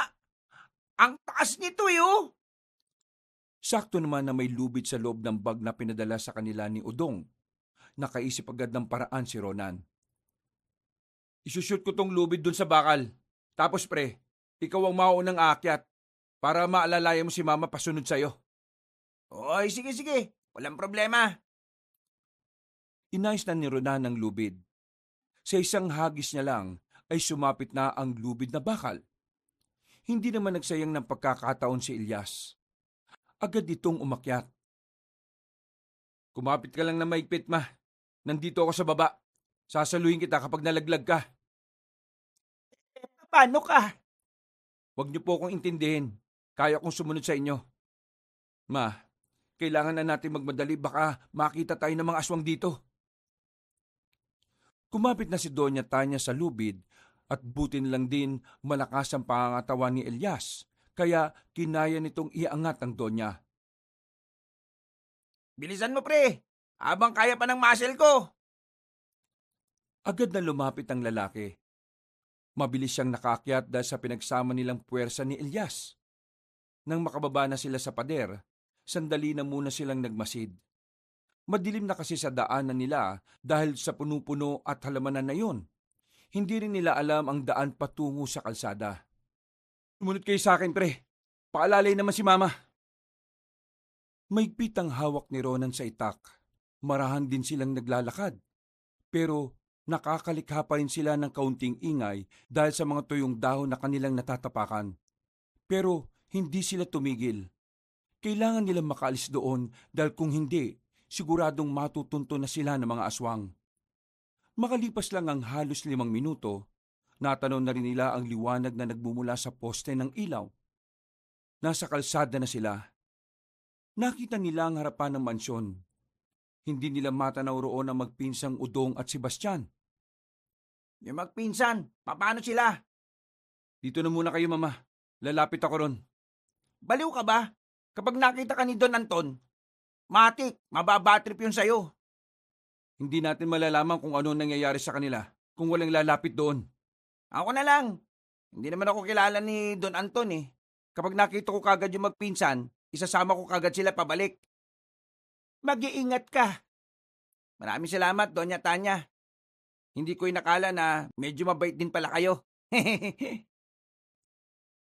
Umalis na rin ang lalaking si Elias, habang ang mag-ina naman ay nakatago lang sa madilim na parte ng halamanan. Nang mawala na sa paningin nila si Elias, kinakabahan na ng malala ang binatang si Ronan. Anak, patawad sa mga araw na hindi kita iniintindi. Patawad kung mas pinipili kong ama mo palagi. Ma, ayos na sa akin yun. Ang mahalaga naman sa akin kasama na kita ngayon. Gusto ko nang mabuhay ng maayos. Yung hindi pressure sa ugali ni Papa. At isa pa, deserve mo ang matinong buhay. Hindi yung ganito. Lagi na lang tayong nadadamay sa pagiging masamang tao ni Papa. Maraming salamat kasi kahit na nagkukulang ako, hindi mo pa rin ako kinalimutan. Huwag ka mag-alala, anak. Kapag natapos na ang problemang ito, babawi ako sa lahat. Makasama lang kita, ma. Bawing-bawi ka na. Natigil ang kanilang pag-uusap nang makita nilang paparating na si Elias at ang magpinsang Udong at Sebastian. Nang makalapit na ang mga iyon, ay sinabihan na sila ng mga iyon na tumakbo. Naamoy daw kasi ng mga aswang ang sugat ni Elias. Buti na lang ay nasa loob na ng mansyon ng mga iyon nang mangyari yon. Agad silang nakali sa kanilang kinalalagyan at meron silang pinasukan na bahay. Doon ikinukulong ang mga alagang kambing na malapit ng mga anak. May kambing pa nga sa loob pagpasok nila. Siguraduhin mong nakasarado, Elias. Mahirap na. Nakahinga na rin sila ng maluwag. Hingal na hingal sila lahat. Naupo na lamang sila sa dayami. Mama, si Udong at Sebastian, magpinsan silang dalawa. Sila ang tumutulong sa amin. Mga albularyo sila. Maraming salamat sa inyo. Kung hindi dahil sa inyo ay baka hindi ko na nakita pa ang anak ko. At kung hindi rin dahil sa akin. Ay, oo nga pala. Maraming salamat rin sa iyo, Elias. Wala nang ganong aswang sa labas. Lahat sila nagtipon-tipon sa loob ng mansyon. Kaya kailangan na natin makalis ngayon habang hindi pa sila lumalabas. Tara na po. Sandali lang. Nakita niyo namang may kasama tayong matanda eh. Bubuhatin ko ang mama mo. Hindi na, ako na. Hindi. Kailangan mo ang lakas mo. Kabisado mo ang asyenda nyo, kaya ikaw ang mauna. Madam, ayos lang po ba na ipasang kita sa likuran ko? Ayos lang naman. Kung hindi ka naman nahihirapan wala namang problema. Sigurado ka ba, Udong? Oo, kaya ko naman ang mama mo. Malakas pa ako. Wala pa naman akong galos.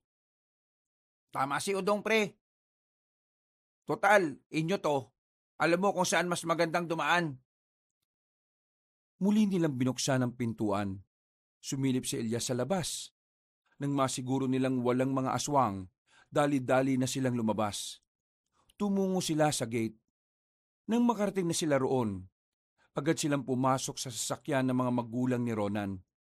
Buti na lang din ay nadala ni Doña Tanya ang susi. Ang kaso nga lang, nakita nilang flat pala ang gulong ng sasakyan.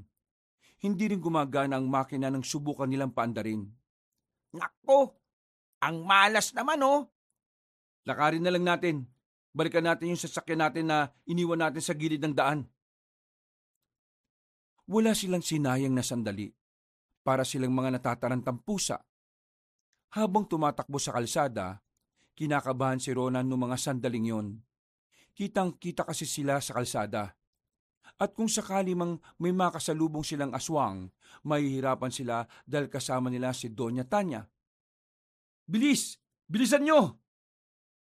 Natanaw na nila ang sasakyan na iniwan nila.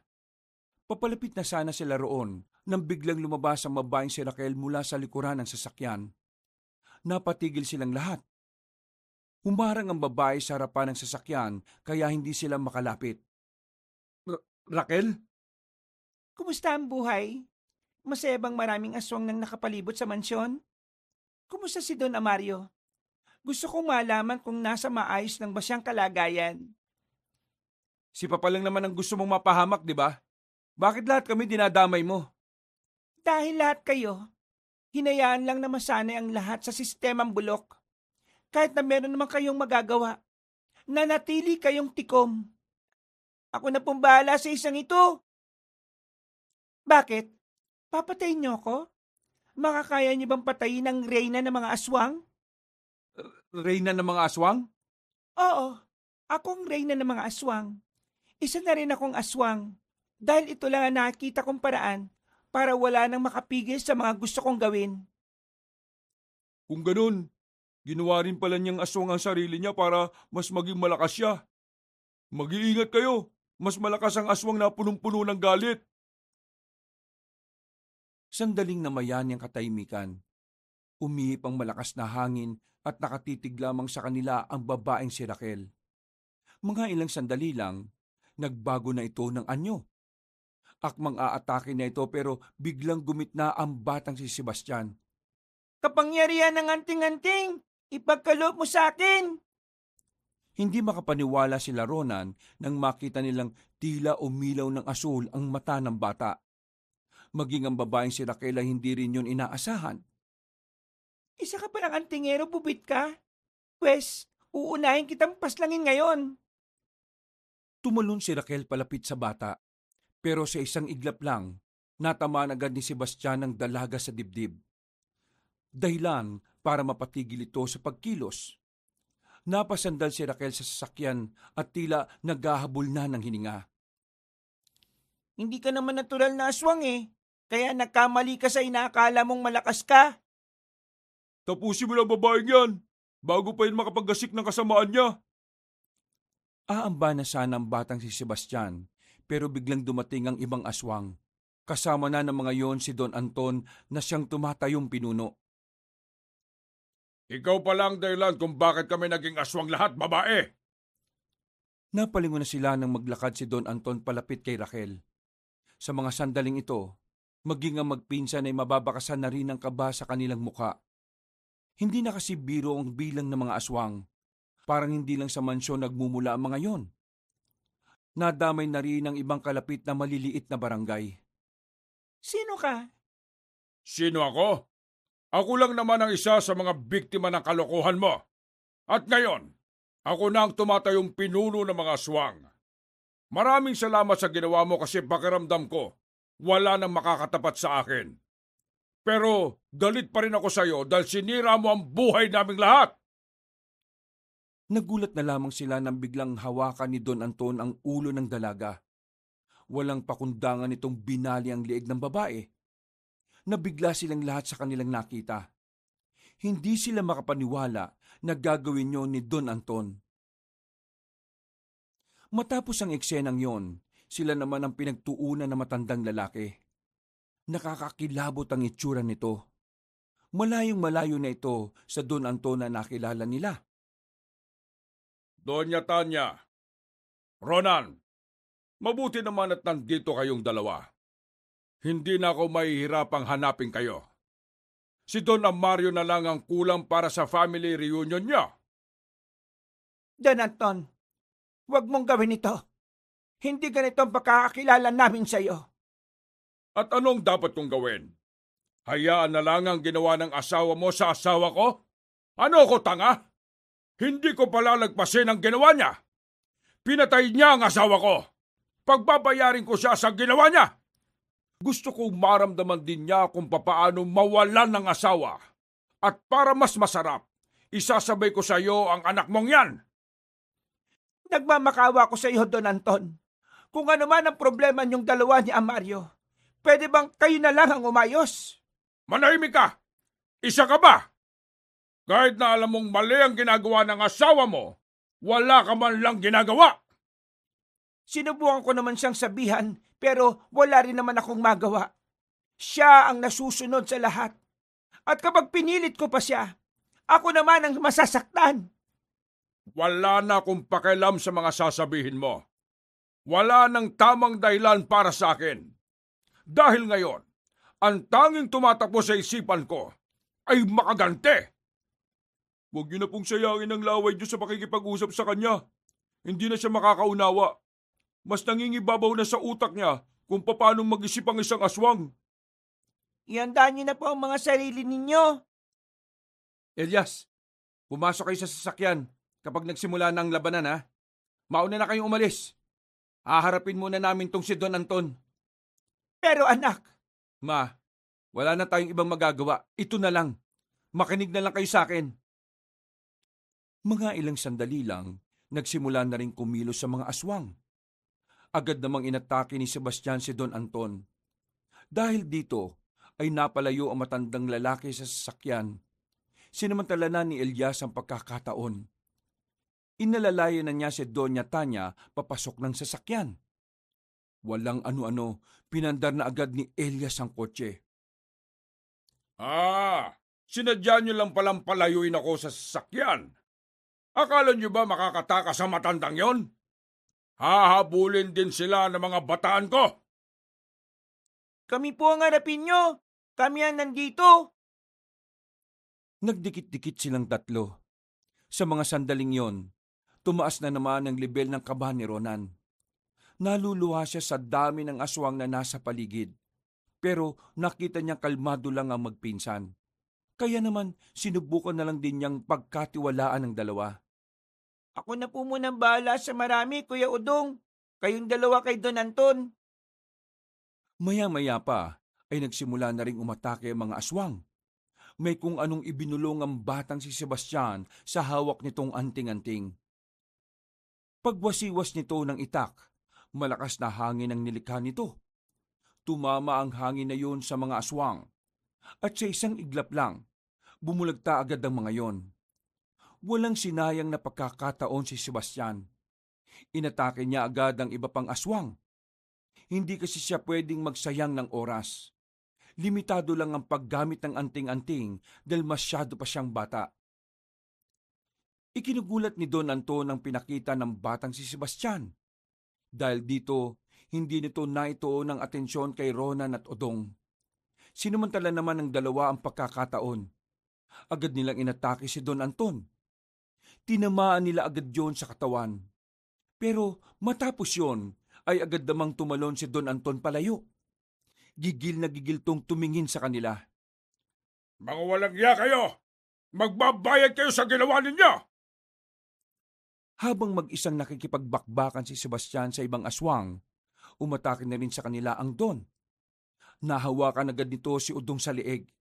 Pero lumapit din si Ronan para tagain ang matandang lalaki. Ang kaso nga lang, nahawakan din siya nito sa kwelyo. Sabay silang binalibag ng Don sa lapag. Nakatayo naman agad si Udong, pero nanatiling nakaiga pa rin si Ronan sa semento. Akmang tatapakan na sana ni Don Anton ang mukha ni Ronan, biglang lumapit ng mabilis si Sebastian. Hinawakan niya sa dibdib ang Don, sinundan niya pa ng isang hiwa sa hita. Akmang itatarak na sana ni Sebastian ang itak, pero nahawakan niyo ni Don Anton. Ha! Ang lakas ng loob mong musmos ka! Sino ka sa inakala mo? Ako lang naman po ang pinakabatang antingero sa probinsyang ito. Winasiwas ulit ni Sebastian ang itak niya at saka dumistansya na muna. Sa puntong yon, kahit kakaunti na lamang ang aswang na naroon, alam nilang hindi pa rin sila maaaring maging kampante. Alam nilang anumang oras ay maaari silang mamatay. Don Anton, itigil mo na ito! May panahon pa para makapagbagong buhay ka! Sira ulo ka ba? Saan ka nakakita ng aswang na naging mabuti? Ito na ang bagong ako! At masaya ako rito! Parang hindi man lang siya tinablan ng mga hiwa mo, Sebastian. Kailangan kong may tarak sa dibdib niya ang itak na ito. Pero hindi ko alam kung paano. Kahit nasugatan na siya, sobrang lakas pa rin ang pakiramdam niya. O ano? Tapos na ba ang meeting nyo? Gusto ko lang matapos to para mapatay ko niyang si Ronan at ang nanay niyang walang kwenta. Para lumabas na rin sa lungga niya si Don Amario. Nakita na lang nilang nangingisay-ngisay si Don Anton. Nagpapalit na ulit ito ng anyo. Humaba ang binti nito. Ganon din ang mga braso. Mas lumaki ang ibang parte ng katawan nito, lalong-lalo na ang mga kamao. Hindi na malaman na magpinsan kung anong klase ng aswang na ba yon. Ngayon lang din sila nakakita ng ganon. Ilag! Muntikan na silang tamaan nang gumapang palapit sa kanila ang matandang lalaki. Sa puntong ito ay kinilabutan na rin sila. Kahit ang mga aswang nakasama ni Don Anton ay parang natatakot na rin. Hindi na tumutulong ang mga yon. Sebastian, gaano pa katagal? Hindi ko po alam, pero tingin ko malapit na. Ano bang pinag-uusapan nyo? Napatingin si Ronan sa hawak-hawak ng bata. Ang anting-anting. Nakuha na agad ni Ronan ang ibig sabihin ng magpinsan. Mas lalo tuloy siyang kinabahan. Napagtanto niya kasi na sa oras na mawala na ang bisa ng anting-anting, wala na talaga silang pag-asa pang mabuhay. Makalipas pa ang ilang sandali, tinamaan na ni Don Anton ang binatang si Udong. Tumilapon nito. Meron itong malaking hiwa sa braso. Dahilan para hindi na ito makagamit ng kaliwa. Walang susuko! Kakayanin natin to! Sandali lang po! Lumusob ng mag-isa si Ronan. Buong akala niya kapag ginawa niya yon ay masisindak sa kanya si Don Anton. Pero isang malakas na katangahan ng kanyang ginawa. Tinamaan siya ng kamao ni Don Anton. Sa lakas ng pagkakasuntok sa sikmura niya, nawalan siya ng malay. Sandali lang siyang nakatulog. Wala pa yatang 1 minuto. Pero paggising niya, hawak-hawak na ni Don Anton ang magpinsan. Parehong kapwa sinasakal at parang kaunting oras na lang malalagutan na rin ng hininga ang mga yon. Pero laking gulat na lamang nila nang biglang may dumating ding matandang aswang. Hindi makapaniwala si Ronan nang mapagtanto ang aswang na yon ay ang kanyang ama, si Don Amario. Inatake ni Don Amario ang matandang lalaki. Dahil doon ay nabitiwan nito si Udong at Sebastian. Ako ang hinahanap mo, di ba? Ngayon natin pag-usapan ang problema mo sa akin. Nang makadistansya si Don Anton, bigla namang nilusob ng mga tauhan nito si Don Amario. Pero kinagulat nila ang susunod na nangyari. Nanlalaki ang kanilang mga mata nang pinagpapapaslang lang ni Don Amario ang mga aswang. Hindi malaman ni Ronan kung papaanong naging aswang ang kanyang ama at kung papaanong ganun yun kalakas. Basta't ang alam niya lang ay mas mabangis ang kanyang ama kaysa kay Don Anton. Sa isang iglap lang, walang nagawa ang mga aswang kay Don Amario. Maging si Don Anton na inakala nilang pinakamalakas na, ay binugbog lang ng binugbog ni Don Amario ang matandang aswang. Habang nagkakagulo sila, sinamantala na nila Ronan ang pagkakataon para makatakas. Pero biglang sumigaw si Don Amario. Saan kayo pupunta, Ronan? Sa hindi malamang dahilan, napatigil ang lalaki. Kinikilabutan siya kapag boses na ng kanyang ama ang naririnig niya. Hindi niya alam kung ano ang gagawin niya. Hindi niya maigalaw ang kanyang mga paa. Pakiramdam niya, napako na siya sa kinatatayuan niya ng dahil sa takot. Iiwan mo na ba ako rito? Halika rito! Bakit hindi mo ko tulungan patayin tong si Don Anton? Halika! Marang humarap si Ronan sa kanyang ama. Nakita niyang lupaypay na si Don Anton. Duguan na ang buong katawan nito habang sakal-sakal si Don Amario. Hala, hindi ka pa ba lalapit? Gusto mo ba masaktan? Papa, tama na. Itigil mo na to. Anong itigil? Nabubuang ka na ba? Itong si Don Anton ang nagtangka sa buhay natin. Ikaw ang may ginawang masama sa kanya. Hindi siya. Kasalanan mo kung bakit kayo nagkagulong dalawa. Napakawalang utang na loob mo talaga. Gusto mo bang ikaw na lang ang patayin ko? Teka, nasan pala si Tanya? Saan mo dinala ang mama mo? Ibalik mo sa akin ang mama mo! Walang hiya ka! Binali ni Don Amario ang liig ni Don Anton. Unti-unti nang lumalapit ang Don sa binata. Pero bago yung makalapit kay Ronan, gumawa na ng paraan si Sebastian. Mabilis itong tumakbo at saka tinaga ang matanda. Pero sa kasamaang palad ay hindi naman ito tinatablan. At sino ka naman bubwit ka? Ang lakas naman ang loob mong saktan ako gamit ang laruan mo. Gusto mo rin bang makasali sa mga taong masasaktan? Bumuntong hininga ang batang si Sebastian. Maging ang batang ito ay alam na ring hindi na siya uubra.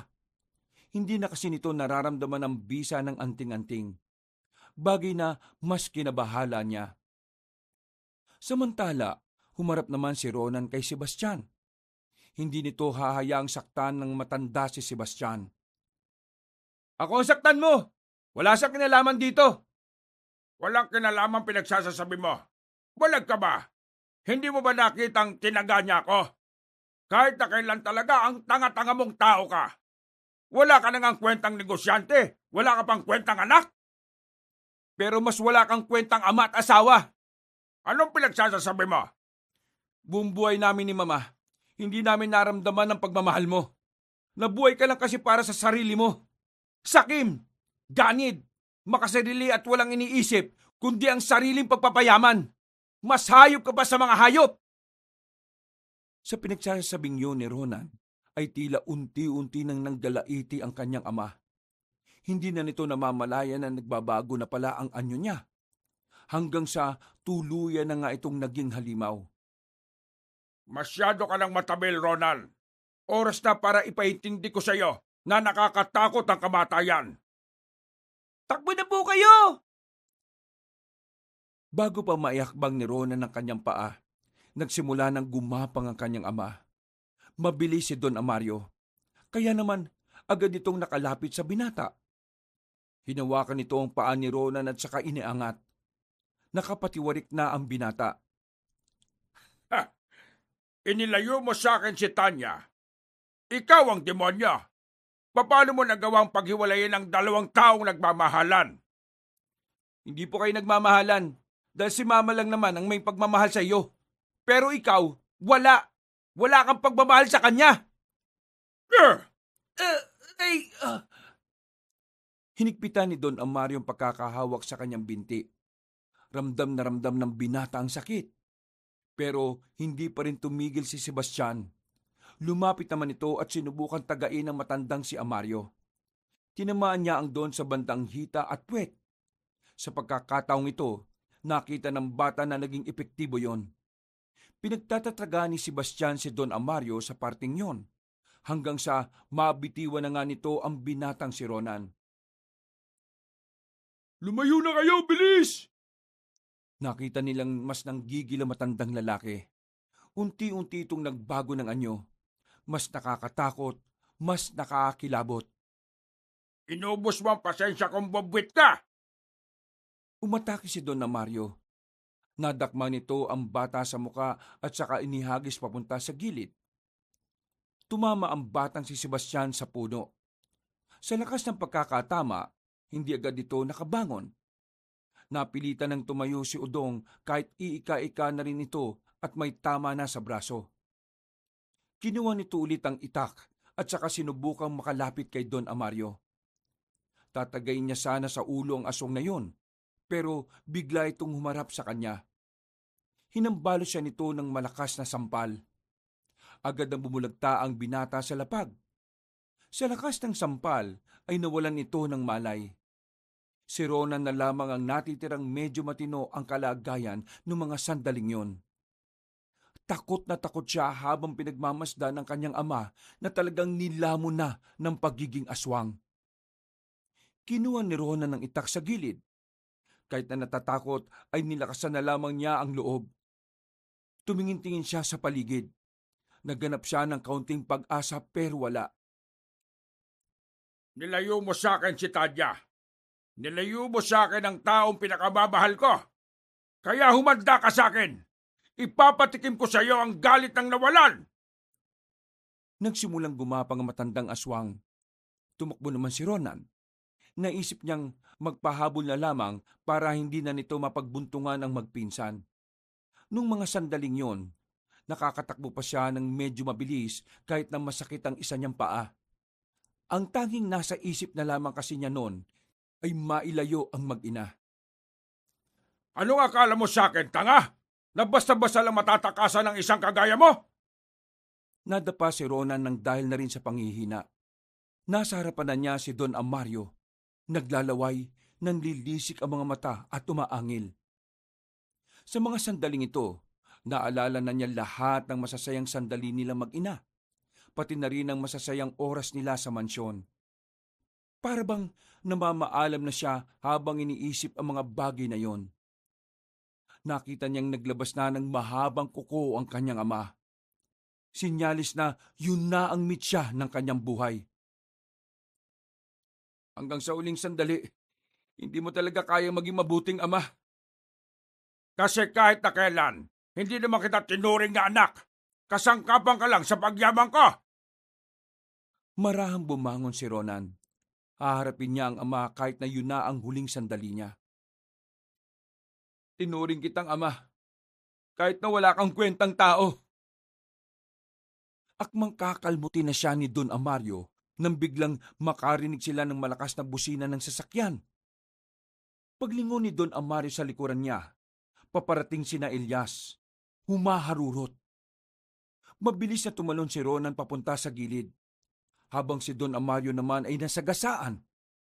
Tumilapo na matanda. Agad namang lumabas ng sasakyan ng Donya. Anak, ayos ka lang ba? Ma, hindi na sana kayo lumabas. Si Papa, aswang na. Siya ang kalaban namin ngayon at hindi na si Don Anton. Anong sinabi mo? Kahit na malakas ang pagkakabangga ni Elias kay Don Amario, nagawa pa rin itong makabangon na parang walang nangyari. Sa puntong ito ay mas lalong lumakas ang katawan ni Don Amario nang makita na niya ang asawa. Pumasok na kayo dito, bilisan nyo! Ma, sige na, pumasok na kayo ron, bilis! Hindi, sumama ka na sa amin. Hindi kita kayang iwan dito sa papa mo. Sasaktan at papaslangin ka lang niya. Hindi ako pwedeng umalis, hahabulin niya lang tayo. Kailangan ko siyang pigilan. Sige na po, mauna na kayo, sige na! Itinulak na ni Ronan ng kanyang ina papasok ng sasakyan. Pero sa kasamaang palad, ayaw nang gumana ng makina ng sasakyan. Mukhang nadali yun dahil sa lakas ng pagkakabangga ng sasakyan kay Don Amario. Lintik naman talaga ang buhay to. Ngayon pa nasira. Pagtingin ni Ronan sa kanyang ama, unti-unti nang lumalapit yon sa kanila. Alam niyang sa oras na maabot na siya nito, paglalamayan na siya kinabukasan. Mahal kong Tanya, Lumabas ng sasakyan si Doña Tanya. Naisipan nitong kausapin ang matandang lalaki sa pagbabaka sakaling makikinig ito sa kanya. Mario, nakikiusap ako sa iyo. Hayaan mo na lamang kaming makaalis. at papano ko? Iiwan mo na lang ako ng ganito? Matapos kitang mahalin at alagaan ng maraming taon, iiwan mo ako na parang walang halaga sa'yo? Minahal mo ba talaga ako? Sa ating dalawa, ikaw ang walang pagmamahal na ipinaramdam sa akin. Mula nang ikasal tayo, hindi mo man lang ako matabihan. Pero, iiwan mo pa rin ako ngayon at mas pipiliin mo ang anak nating walang kwenta? Dahil ang anak natin ang mas makakapagparamdam sa akin ng pagmamahal. Marami akong pagkukulang sa kanya dahil lagi kitang pinipili. Lagi kitang inuuna at lagi kitang iniintindi. Ngayon, ito na ang tamang pagkakataon para maramdaman niya na meron siyang ina. Kaya sana, pabayaan mo na ako, Mario. Gusto ko nang mabuhay na mapayapa. Hayaan mo na ako maging masaya kahit wala ka. Hindi. Hindi ka pwedeng maging masaya nang wala ko. Dahil ako magpapasaya sa'yo. At hindi ang walang kwenta mong anak na yan. Muling pinahaba ni Don Amario ang kanyang mga kuko. Nanlidisik na naman ang kanyang mga mata. Naramdaman ni Ronan na wala na itong pipiliin na papaslangin. Kahit sino na lang. Kaya naman, pinabalik na niya ang kanyang ina sa loob ng sasakyan. Naiwan siya sa labas at buong tapang na hinarap si Don Amario. Hindi mo makukuha si Mama. Tapos na ang paghihirap niya sa'yo. Sinakal ni Don Amario ang binata at malakas na dinikit sa harapan ng sasakyan.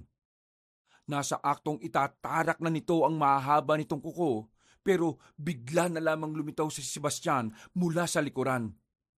Umapak ito sa bubungan ng sasakyan at tumalon patungo kay Don Amario. Hawak nito ang itak. Muling gumana ang anting-anting na dahilan para lakas loob na itarak ng bata ang itak sa ulo ng mabangis na aswang. Gumewang-gewang si Don Amario hanggang sa tuluyan na nga itong nalagutan ng hininga.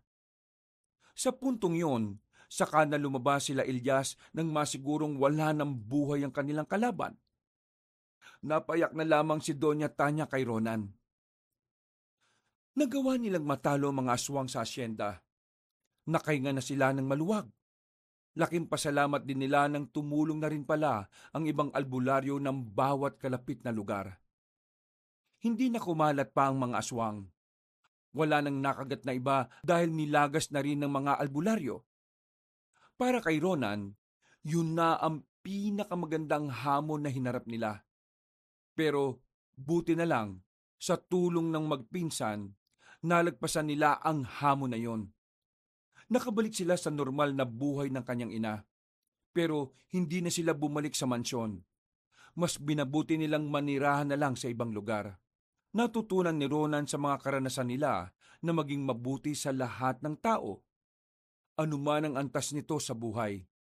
Dahil maaring ang taong yon ay magdadala ng malaking gulo sa oras na ito ay nasaktan at naapi.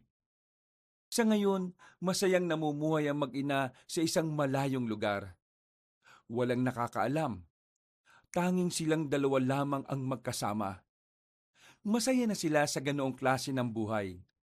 Simple at walang kahit na anong bahid ng kasamaan. Wakas.